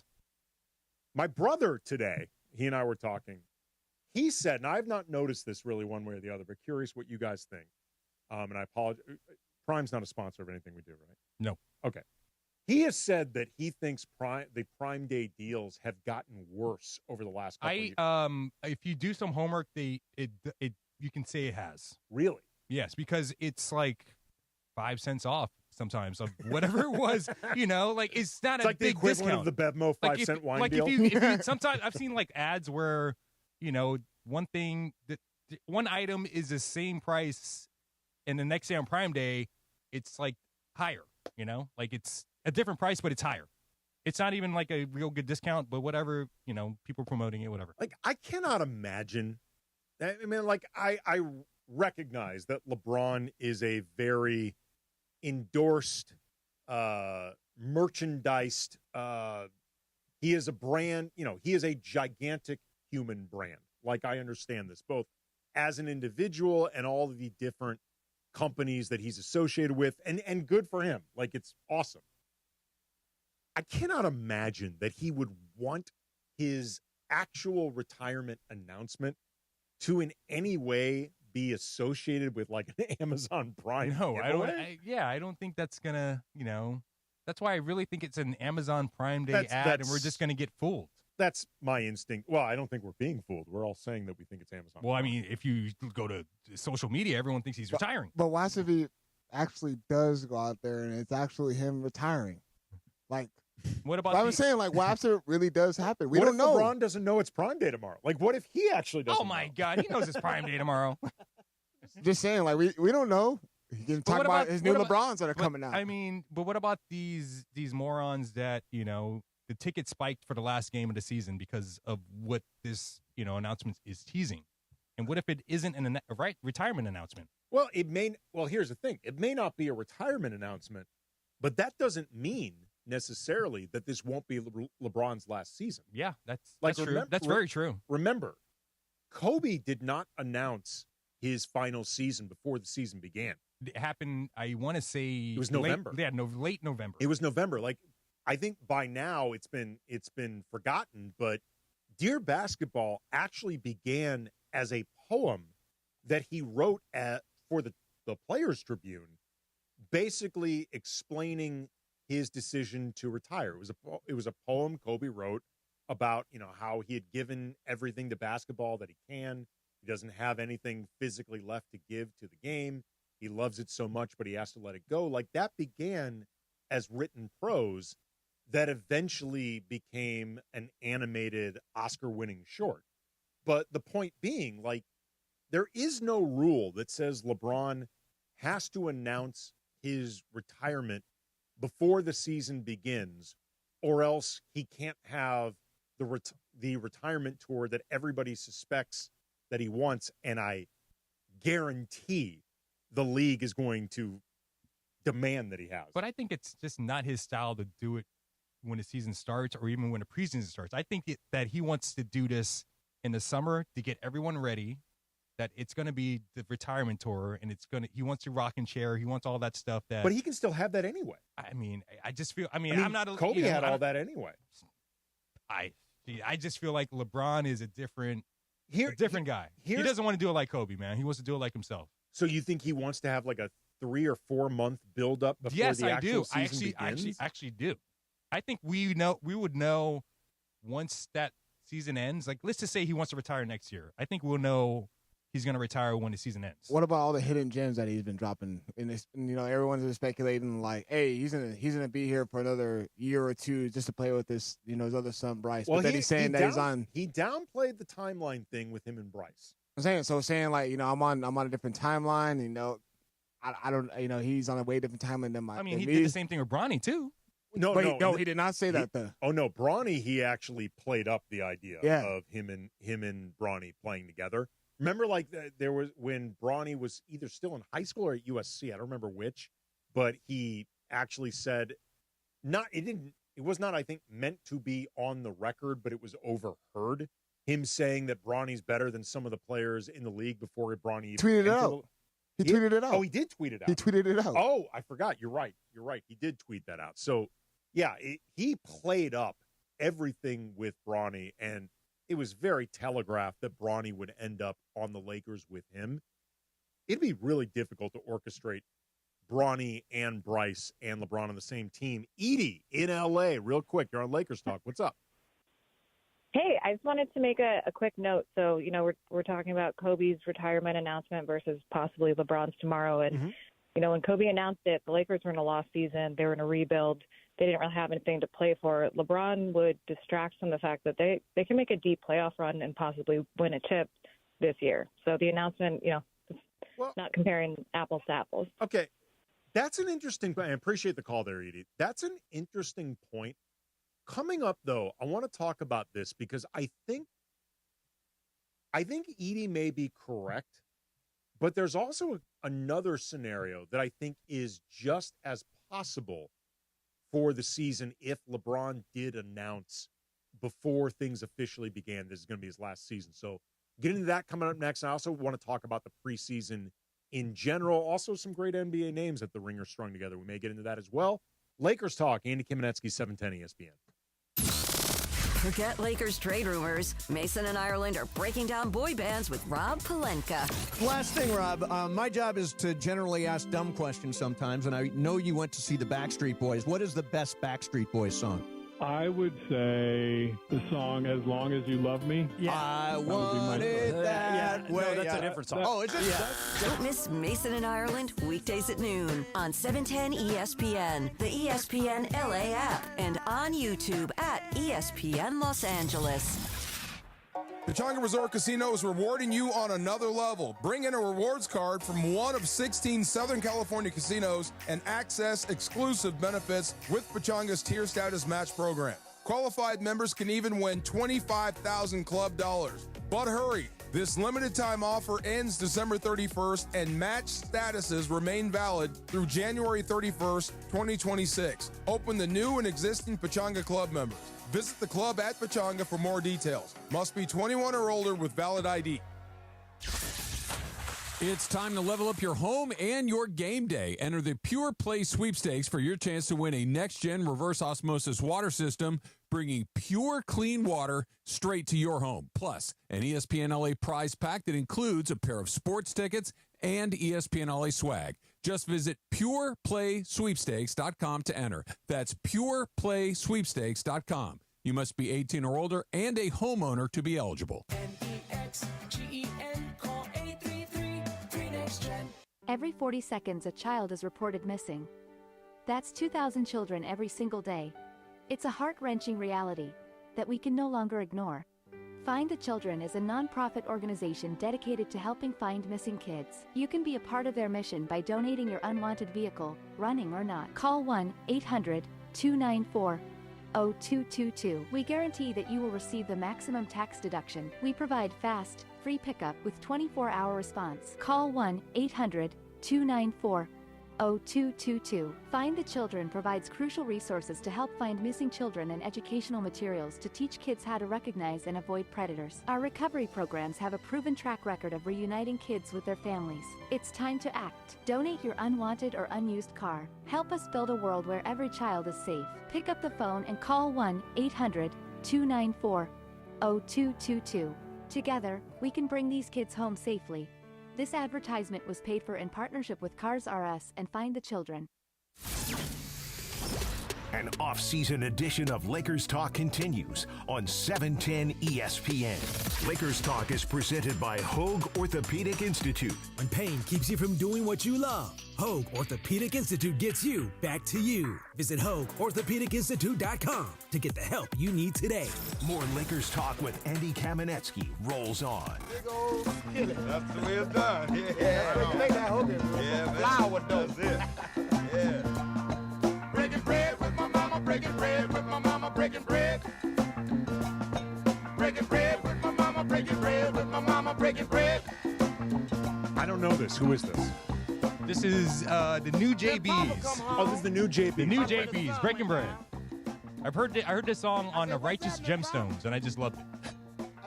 Ironically, a few days ago, I actually made bread. Like what kind with of bread? The dough. Sourdough? Okay, no, it was. I bought some. I was at Surface. I was buying my brother Brian a 50th birthday gift. Oh, happy birthday, Brian! He likes. It was like a month or so ago, and he likes to cook. And I went to Surface in Culver City, or I think it's like. Wait a minute, does Brian cook well? Yeah, he does. Both of us actually can cook. Well, okay, sheesh. Yeah, both of us. When am I going to invite for dinner? Me too, man. All right, you know what? We will do a Lakers talk dinner at some point. Let's do this. But anyway, I ended up not getting him something from Surface because as I was looking at all this like sort of different pizza ingredient stuff there, like they've got like cool sauces and condiments and like oils and things like that. And I was thinking about getting him like an assortment of that type of stuff. But then I remembered that I have this Breville indoor pizza maker. It's like a pizza stone. It's a stone oven, basically? It's like a pizza oven, like a wood-fired stone, but it's smaller and it doesn't like heat up the whole house if you use it. It's meant to be used I've seen those. It's great. I love it. So I decided instead just to get him one of those. But while I was in Surface, they had, it's called a Caputo 00 flour that's made in particular for pizza. So I was like, you know what? I make pizza at home all the time, and I make it from scratch typically except for the dough. I usually buy pre-made dough. I'm like, you know what? I'm going to make dough myself. I made way more dough than I needed. Like I did not do the math right on this recipe. And I made 3 full pizzas and still had enough dough left over them. Like I need to do something with it. So I turned it into focaccia, and it turned out pretty nicely. If I do say so myself. Focaccia, huh? Look at you, focaccia bread. Pretty good. I made one. That's sort of like an herb topping. Another one, it was spicy honey garlic. I actually put real honey on it. Oh my God, and baked man. it with honey. That sounds like amazing. If I made a sandwich with it, it was really, really good. I'm not gonna lie. I'm gonna give myself points with this because frankly, I was panicked because I'd never made dough before. I'm like, I'm gonna screw this up. Kamenetsky making dough. Question with the focaccia bread, did you have some like oil and like little? Okay, cool. Yeah. Oh yeah. I have a meatloaf pan, like a shaped pan that you can make meatloaf in, and I actually made the focaccia in that and then sliced it up. It was bro. You know what? I will make some focaccia and bring it into Lakers Talk for you guys. Please. I will do that. Let's do it. I will do that. Real quick before we get to this question of what Edie brought up in the last call, and if LeBron announced he was going to retire this season, like the difference being when Kobe announced his retirement, that was a season where the Lakers were playing for nothing other than trying to get Kobe through the season. The Lakers are trying to win a championship. What would the effect be if LeBron announced his retirement? Harrison in L.A. wants to weigh in on this. You're on Lakers Talk, Harrison. Hey, what's up, guys? I am a University of Arizona alum. I typically am pretty, close following with the Arizona, athletics, especially basketball, where Bryce is going to be a freshman starting in a couple weeks. But one of the things Arizona is doing that changes how LeBron and Bronny went about things is Arizona did not pitch to LeBron in the recruitment process. It was all Savannah. It's being treated as Bryce will be maybe a multi-year guy at Arizona, could redshirt even. And Arizona loves Bryce. They think it could be a big piece years to come. The talent in Arizona is big this year, so it's maybe not going to be the type of thing where LeBron's waiting for Bryce to show up in a year and call it quits then. If it is, he might have to wait a little bit, and that could kind of change the timeline if he's going to do it tomorrow or do it in a couple years or in a couple weeks or months. So just want to throw that in there. Harrison, by the way, you are the guy also that wrote just this, what you just said in the chat for the Lakers Talk YouTube page, correct? In the comments section? I did throw that in the YouTube page. Thank you. I like you being part of the multi-platform presentation of Lakers Talk, man. Appreciate it. Thanks for the call. Of course. Thank you, guys. It's interesting, and I will get to Kelly in just a second. I see you on hold. I will get to you in just a sec. But one of the things that I think is interesting, Edie brought up the idea of the effect if LeBron announced that he was going to retire before the season began. And Edie's implication was that this could become a major distraction because obviously LeBron, by definition, retiring is a big deal. There's a presumption that there would be a farewell tour. Every place the Lakers go, they're going to be asked about this. In every city they play, they'll be asked a lot at every practice. Like, it becomes a thing. And the idea that that could become a distraction, I understand. And that is a possibility. I do think, though, there's a possibility that it could also be something that galvanizes the team. Like, it could be something that actually focuses them and gives them something beyond the fact that they want to win a championship regardless anyway. I'm sorry, I got to just interrupt right now. We just had the funniest thing that just happened right now. We had a caller call earlier, and he called back again, trying to use a Mrs. Doubtfire voice to try to get back on. Yes, with a different name and everything. But, I'm 20 years in this business, and I got trained years of this. So wait, now, why did this person have to call back? Is it somebody that you've rejected before? Oh, no, not at all. They came on the air already, and I'm like, no, we can't put them on. Oh, so it's a repeat caller in the same show. Yes. So they went like Scottish brogue, Mrs. No, Doubtfire, they went female? Mrs. Doubtfire. Hello. I wanted to talk about LeBron. Yes. And I love this guy. And, hey, shout out to you, man. But one time per show, man. Okay, here's the problem too for Mr. Doubtfire out there trying to call in like that. At minimum, you need to use a different phone because we can see the number. Exactly, and that's another thing that I see. Like you're if you're gonna want to call into Lakers Talk more than once during a show, which by the way, I am welcome to hear from you twice if you really do have two different things that are worth it to hear. But you might need to buy a burner for that. Like you might need a second phone. Definitely, man. Definitely. Just so you know. I know we're all over the place right now. But I wanted to read a comment off the YouTube channel. Do it.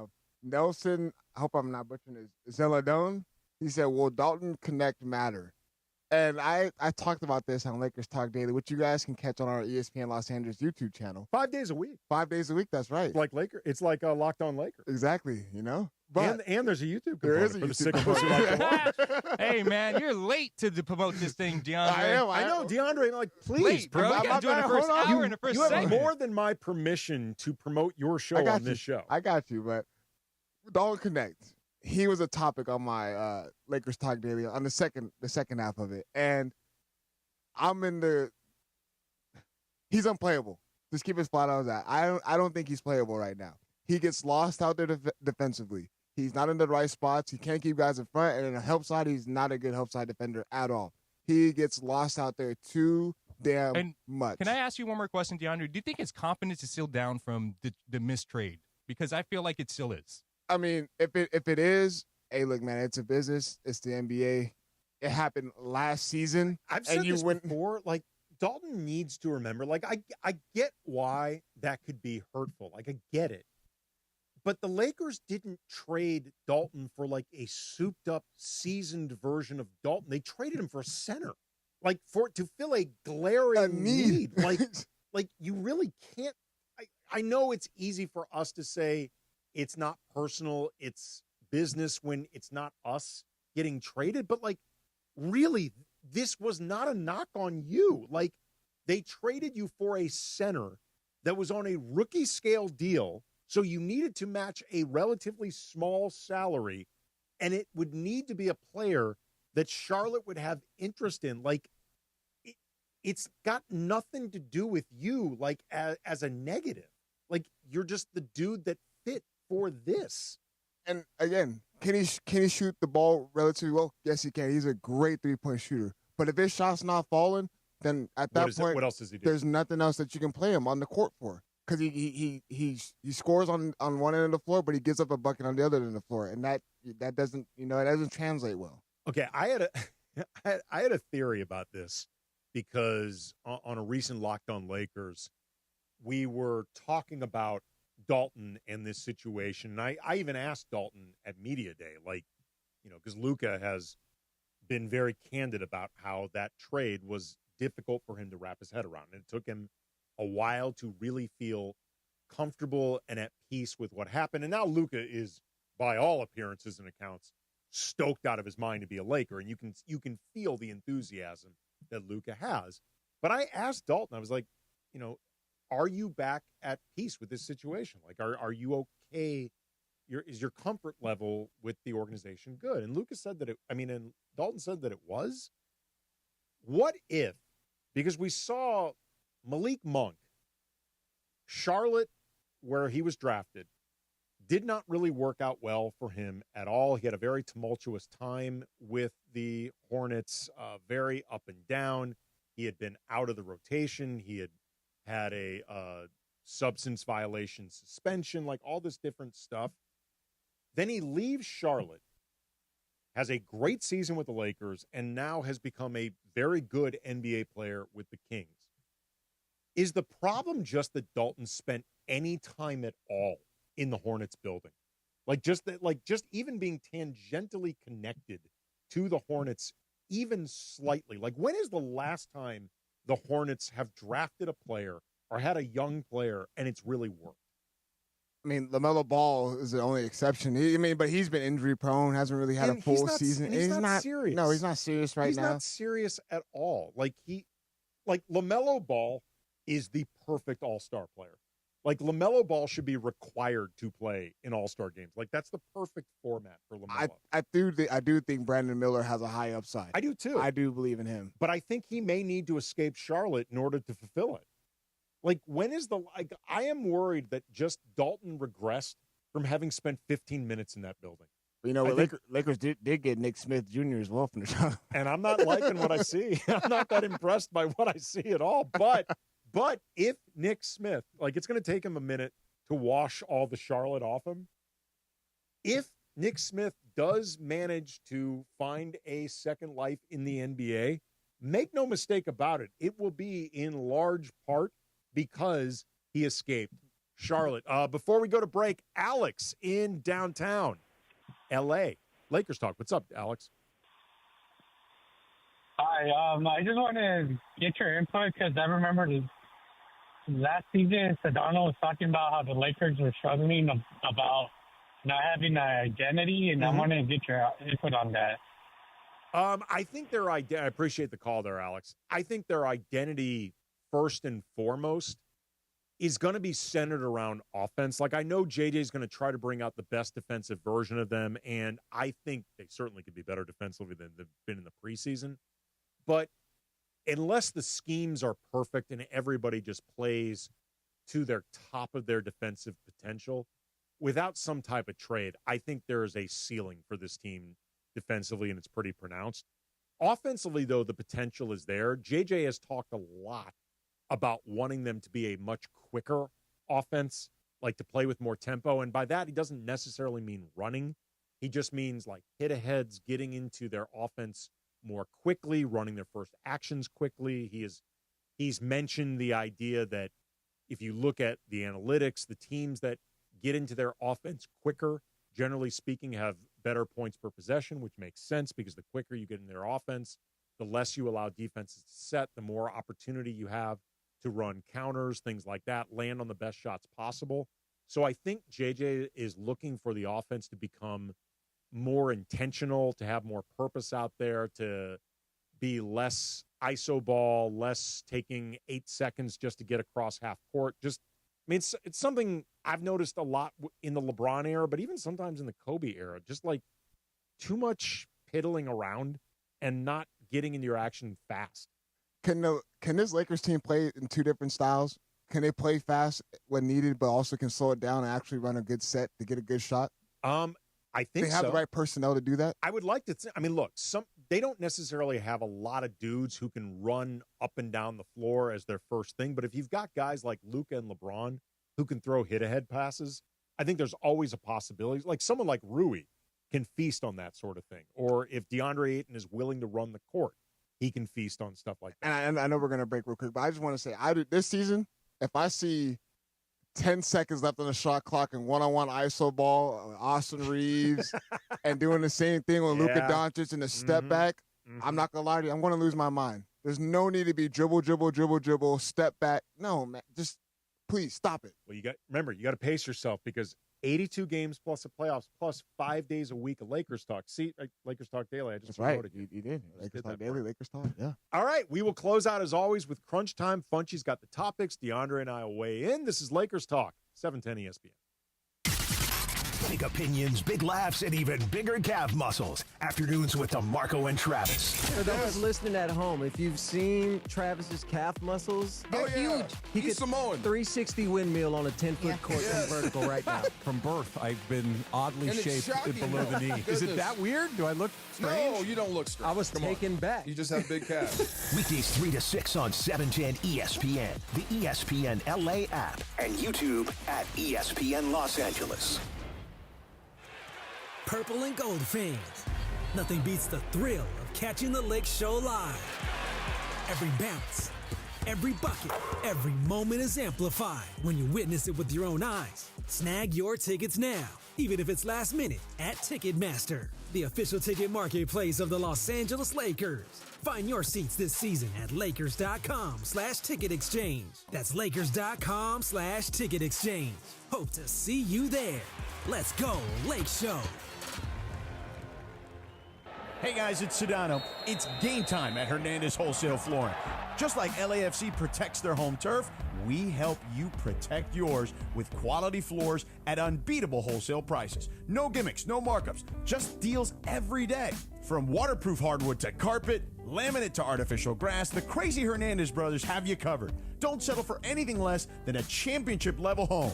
Call them at 866-62-FLOOR. That's 866-62-FLOOR. Or shop on the web, HernandezWholesaleFlooring.net. No sale beats wholesale. You ever notice the harsh feeling and chlorine taste in LA water? That's why I made the switch to Life Source Water. Their whole house water system gives clean, filtered water from every tap in my house. It's become our essential appliance we love using every day. No salt, no regular maintenance. With Life Source, you deal directly with their local factory. No middlemen, no hassle. Call 800-WATER-99 or visit lifesourcewater.com. Warranty limitations apply. It's crunch time on Lakers Talk. When the clock is ticking and it's all coming down to the wire, you know what that means. This is crunch time.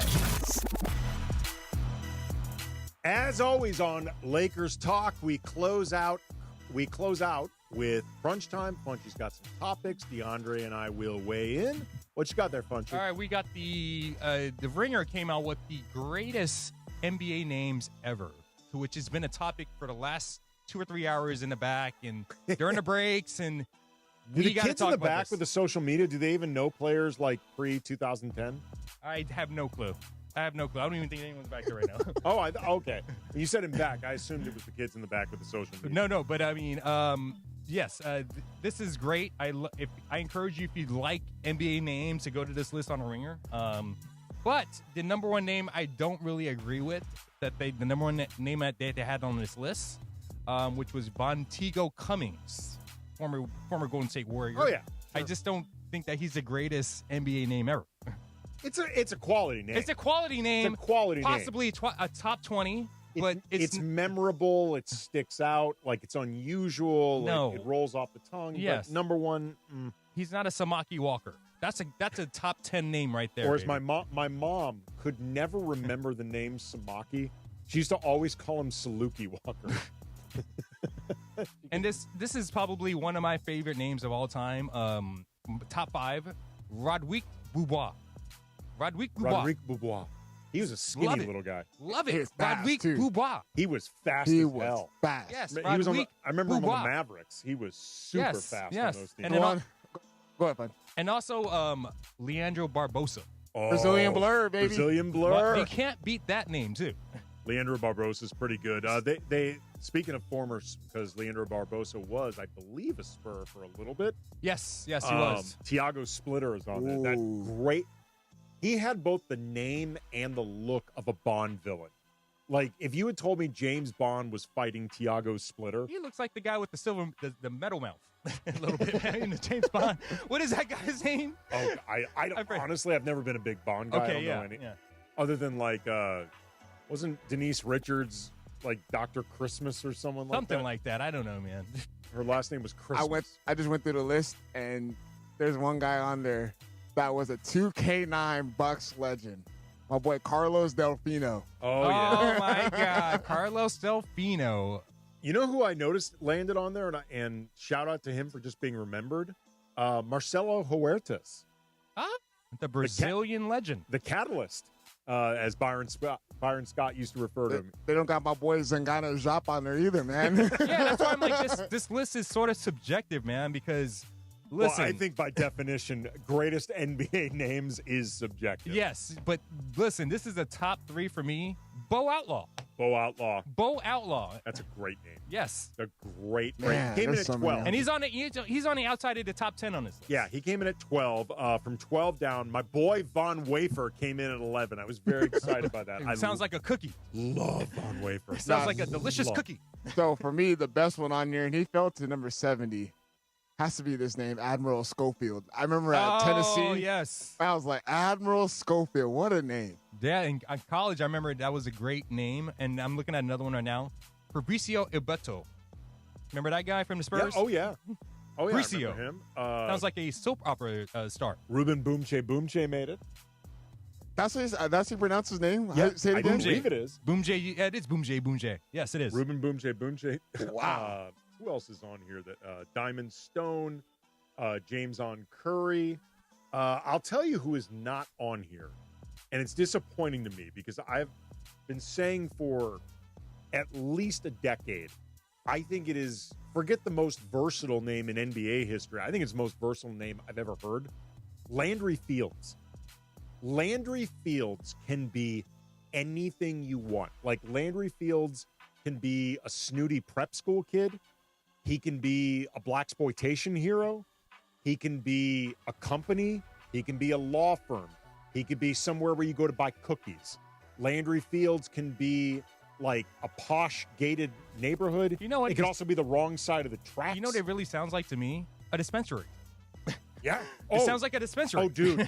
Landry Fields with the Green Cross, Yes. open 24/7. Exactly, man. Like, I'm going to go there and shop. It is the most an exclusive restaurant. It sounds like an exclusive restaurant. Yeah. Oh, yeah. Landry I'm Fields. going to get that pork chop from Landry Fields. But you got to make your reservation 3 months in advance if you want to get into Landry Fields. But also, Landry Fields could be a place where you go for a cheap buffet. There you go. Yeah. Like, it could be like a Sizzler. Sounds good. There was another name, and this person came on my highlights. Hawks legend, Flip Murray. Flip Murray. Flip Murray. Oh, my Flip God. Murray. Ronald Flip Murray. That dude loved to score. Flip Murray was about his buckets, man. Flip Murray loved him some buckets. 3-time NBA champion Rick Fox made this list as well. Also, another good one. I think he's active still. Former Laker Mo Bamba. Mo Bamba, yes. Also had a rap song named after him. But I can't remember which team Mo Bamba is on. I think he's on the Jazz. I want to say. No, Jazz or the Clip? No, he's not on the Clippers. No, he was recently on the Clippers, like last year. But I think he's on the Jazz. I want to say he's on the Jazz. Let me look. Training this up. camp roster, maybe. Maybe Mo Bamba is currently on. We're doing a live version of who he played for. Mo Bamba. He is with the Utah Jazz. He's on the That's Utah right. Jazz. There you go. Mohamed Fakaba Bamba. That is his full name. And this guy back in the day, who I absolutely loved back in the 90s, and he used to play for the Sacramento Kings, Corliss Williamson. Oh, yeah, the big nasty. Corliss. He and Derek Fisher, I believe, were college teammates. Yes, Arkansas. Yeah. National champions, I think 94, 95. Great current name, Haywood Highsmith. That's a great one, too. fantastic That's a great one, too. Fantastic name. There's also Speedy Claxton. Oh, yeah. Who was, by the way, AAU teammate with Lamar Odom, Ron Artest, and Elton Brand. Who's beating that team? I don't know. And Eric Barkley. Who is beating that team? team? They were all on. Can you imagine? Queensbridge right there. There were some good AAU teams. And they came from Queen, who showed up to that gym and got their asses handed to them. Craig Speedy Claxton. A team. Popeye Jones obviously is on this list. Salim Stoudemire. I remember in the moment liking that name. Also, your guy right here, Vladimir Rachmanovich. Vlad. Snowboarder extraordinaire. What about Stromile Swift, man? Stromile Swift is a great, oh my goodness, great name. This guy. Not a great memory for Laker fans, but Jalen Hood-Schifino. That is, objectively speaking, a really good name. You know what? Also, top 20 on this list, Nick Van Exel. It is a great name. And a great player. Nick Van Exel also, too, like, it's a name that sounds like his personality and his playing style. Like, Nick Van Exel feels like like, if you wanted me to describe how did Nick Van Exel play, my answer would be Nick Van Exel. He just played like Nick Van Exel. Raise a roof. Bonzi Wells, another great name. Oh, yeah, this is a fun idea. I love this. From the Ringer. Yes, this is real fun. Fun. They have nothing to do because it's a preseason. Oh, and also, too, sentimental favorite for me, Nene, because my late grandmother, Bernice, when I was very little and just learning how to talk, I couldn't say Bernice, so I called her Nene. And everyone spelled it N-E-N-E like Nene. Everyone ended up calling her Nene. Thanks to Jacob Rude from Silver Screen and Roll for dropping by. Thanks to everybody who called in. Thanks to everybody participating in the YouTube chat. Thanks, obviously, to Funchy and DeAndre. We will be back next week as we are in a break right now from the Lakers practice, but games begin again next week. Lakers Talk, 710 ESPN. Afternoons with DeMarco and Travis.